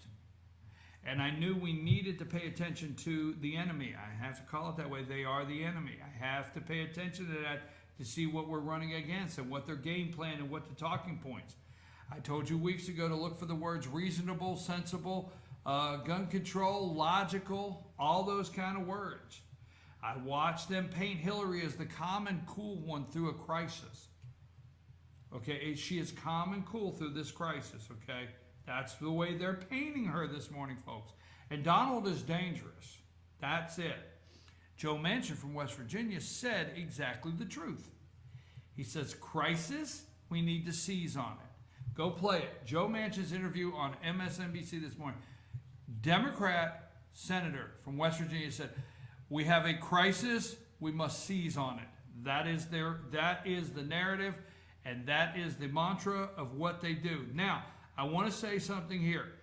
The government, Donald Trump came out yesterday and he said, this is Donald Trump, this could be your next president of the United States, said, we need to check the mosques and the other places. If we don't solve it, it's going to eat this country alive. That's what Donald Trump said. And folks, that's true. Your government came out and said, we are in an environment of homegrown violent extremists. That came from your government. Jay Johnson, for the head of Homeland Security, went on this morning. I wrote the quotes down. I backed it up, wrote them, listened to it 3 times. From your government, we are in an environment of homegrown violent extremists, okay? Not one time radical, not one time Muslim, not one time Islamic attack, nothing. That was the sentence. The second sentence from your government that scares the daylights out of me is he said reasonable, sensible gun control is now a matter of Homeland Security. A matter of Homeland Security. Now, let's not go into the George W. Bush, but I'm not one of those that signed on to a new government agency of the Homeland Security. So if you liked Homeland Security after September 2011, 9/11, or 2001, 9/11, if you liked Homeland Security then, you're really going to like it now when you find out that they've added reasonable, sensible gun control is now a matter of Homeland Security. That's a quote. Okay? Now, keep in mind the word control. It's you, folks. That's what they want to control. Keep in mind they use the word control, and it's homegrown violent extremists. All right? Now, as I said earlier, George, they come out and they say, we are only 4 days into this investigation. What we have learned thus far. I guess I watch things different because I pay attention. What we have learned thus far. We're in 4 days into this investigation. Folks, I know you're asking these questions. Do you realize we only have 2 days into this investigation? Now, how does that, if memory serves me right, didn't we hear that behind all the microphones at Fort Hood? Didn't it come out, the FBI, the local officials, everybody was behind the microphone, and they came out and spent 30 minutes thanking each other for all their assistance. And when the media said, hey, is it workplace violence or is it a terrorist act? Folks, we're only 2 days into the investigation. Okay? You go Google all this today, all of these press conferences. Folks, we're 4 days in. We're gathering stuff. We're talking to neighbors, blah, blah, blah. Okay, why didn't they learn enough there? Okay? We have all these resources in America. Why didn't no, let's go to, now we can go list and list, okay? The Boston Marathon bomber, right? They're behind the podium. Paint this picture again. Oh, they're all back there, right? Press conference. Folks, we're only 3 days into this investigation. We're talking to his neighbors. We're talking to the people that he went to the grocery store with. We're pulling intelligence here and here and here. Hey, we're America. We got all this resources, folks. We can do things that the rest of the world can't. Okay? But, folks, we're only 3 days into this investigation. That's what we heard, right? San Bernardino. Why didn't we learn anything? But no, we're out there. Yes, he was getting packages. Yes, the neighbors thought it was a suspicious amount of deliveries, to this garage, whatever. Yes, there were warning signs. But folks, we're only 2 days into this investigation. We're only 4 days, and they're all behind the microphone, and they bring the mayor and the head of Park and Rec, and the head of the transportation. I mean, they got 92 people that get up and say they're doing everything they can to help with this investigation. But we're only 4 days in. So this morning I'm watching, it just hit me the wrong damn way. I'm watching TV and Jay Johnson, the head of Homeland Security, which I don't agree with, is telling me how the government views this. And then he says, keep in mind, we're only 4 days into this investigation.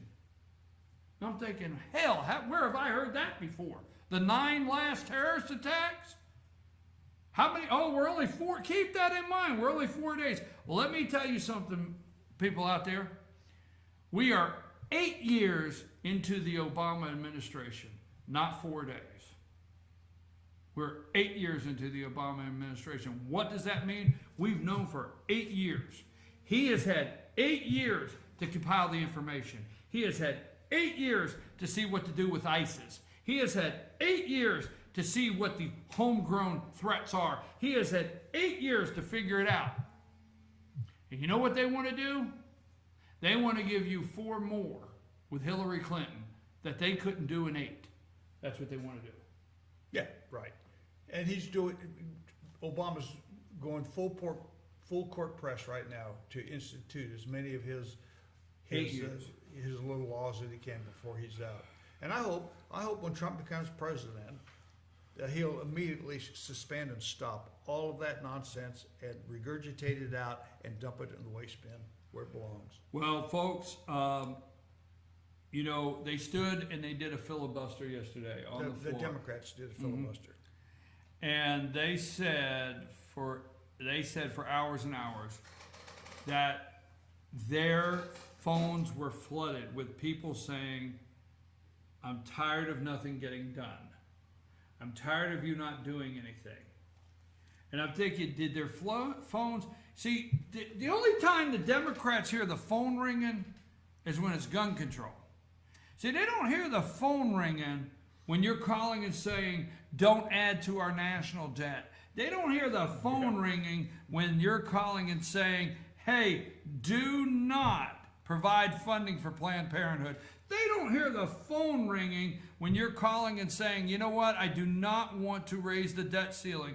They don't hear the phone ringing when they say, you know what, I don't want money in there for refugee resettlements, and you have to settlement, and you have to disclose where they go.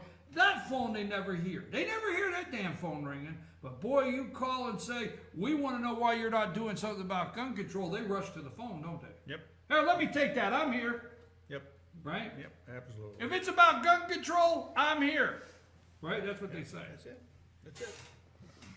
Well, I don't know. You're on a roll. You're doing good, brother. Well, I mean, you know, it's the only time they hear the phone ring.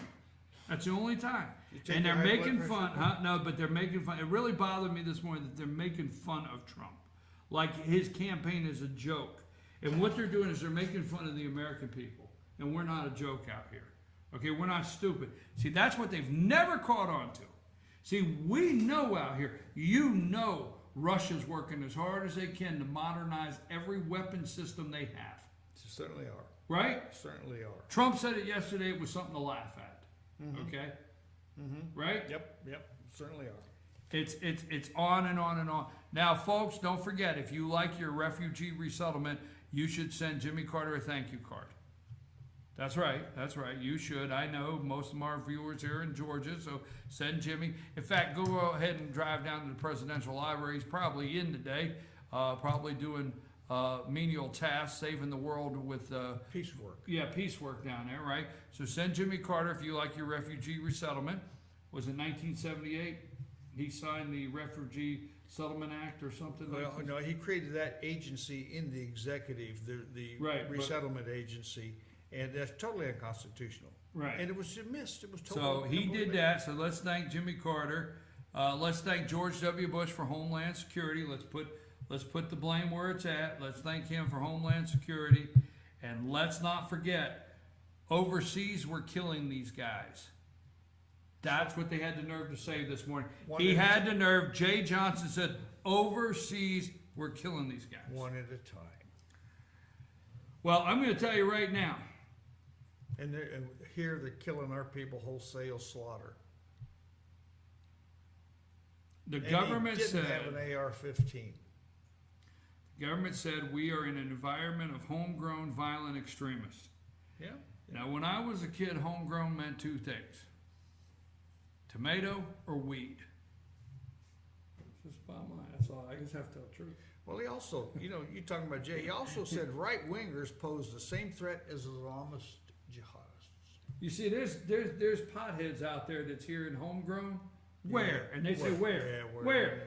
The guys on the news, right? We're making rope out of it. Yeah, the guy's on the news. And he's on the news and he says, we're in an environment of homegrown violent extremism. Pothead's like, where?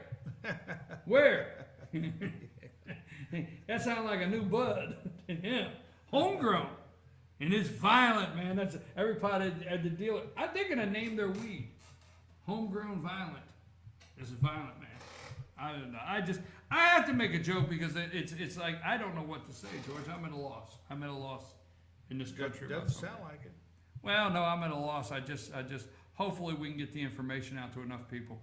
Folks, tomorrow morning is Fetch Fun Friday. We're going to change the direction. Every Friday morning this summer, we are broadcasting live at the shops of Sycamore Crossing. We have all kinds of guests up there. The shops at Sycamore Crossing. It is downtown Blue Ridge. We're there from 8 to 11. Tomorrow, my guest will be Scott Farrell. Scott Farrell is a behavioral specialist. He was with me last week. He's going to come and sit outside with me, spend most of the morning with me there tomorrow. We're going to have some fun. You want to get up there, George? I've told you several times. You can come by and say hello.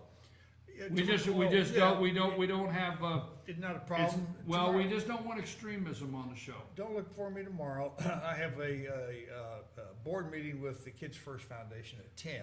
Tell us about that. Tell us what the Kids First Foundation is real quick, George. Well, the Kids First Foundation is we call it Kids First here in Gilmer County. It's the first, FERST, First Foundation for Childhood Literacy. And this organization, and particularly here in this county, we're the model county for the whole organization. We put free books in children's hands from age 0 to 5. That is the age when a child learns to read. This year, this month, June, we passed 100,000 books in 9 years that we have given free to children to read in this community in Gilmer County. 100,000 books. And we give them free, but they're not free. Somebody has to pay for it. So like all beneficial organizations, we are always looking for contributions to the Kids First Foundation for Childhood Literacy. And you can, if you're interested, want to know more about it, contact me here at fetchernews.com, and I'll be more than happy to acquaint you, or even organize a little 10 or 15 minute speech, because there's more to it than what I've just told you about in background, to your group or organization. As an example, the reading level of 60% of prisoners in prison is the 3rd grade. Now that's shocking. That's shocking. We try to raise those people above that. If you can't get above the 3rd grade level of reading, you can't read my short takes. I agree with that. I struggle with those. Oh, what am I saying? Anyhow, so does Joe. Well, he's a Georgia Tech guy, you see. I have to give him a glossary of words. Folks, we will be at the shops of Sycamore. That's downtown Blue Ridge. We'll be there from 8 to 10 tomorrow morning. We have Scott Farrell going to be my guest. We have several other guests scheduled. Follow us on Facebook, Fetcher News. Follow us on Facebook, or at Twitter, at Fetcher News, #GMFTO. Send us an email, chief@fetchernews.com, or send me a message, 706-889-9700. And you can come down and visit us. I mean, come on down, visit us. You know, we got it. You know, if you agree with what George and I say, come by and say you agree. But guess what? We will even make you welcome on the couch. We have a couch. We have a couch on Fridays. Yeah, it's a couch, everything. We got everything. We'll make you will be welcome on the couch, even if you disagree with me. Even if, I know you don't believe it. I'm for, I got the Constitution. I'm for freedom of speech, man. You want to come by and tell me? That's fine. Now, hold on. I don't want to leave without doing one more time. I want to do my impression of a Democrat congressman. Hold all my calls. Hold all my calls. I don't care. Abortion, right to life, refugee resettlement. I don't care how many of them have tuberculosis. I could care less. I don't care how many governors are on the phone wanting to know where the refugees are at. I don't care about, hold my calls. Gun control, I heard that. I'll take that call. That's my impression. You done good. You done good. God almighty.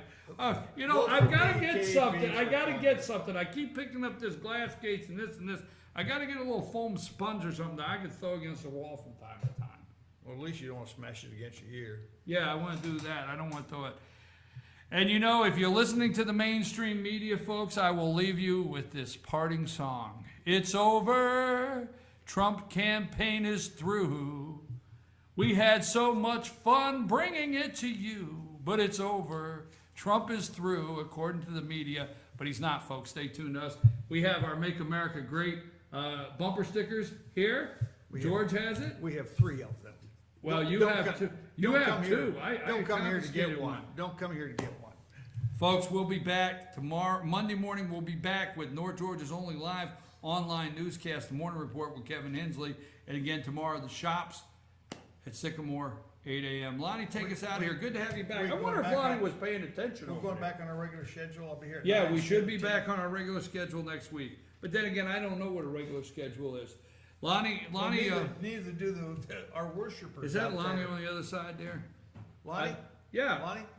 Because I didn't realize he was back. Lonnie, it's like we've never missed you, or something. Get us out of here so I can stay clear, so I can quit talking.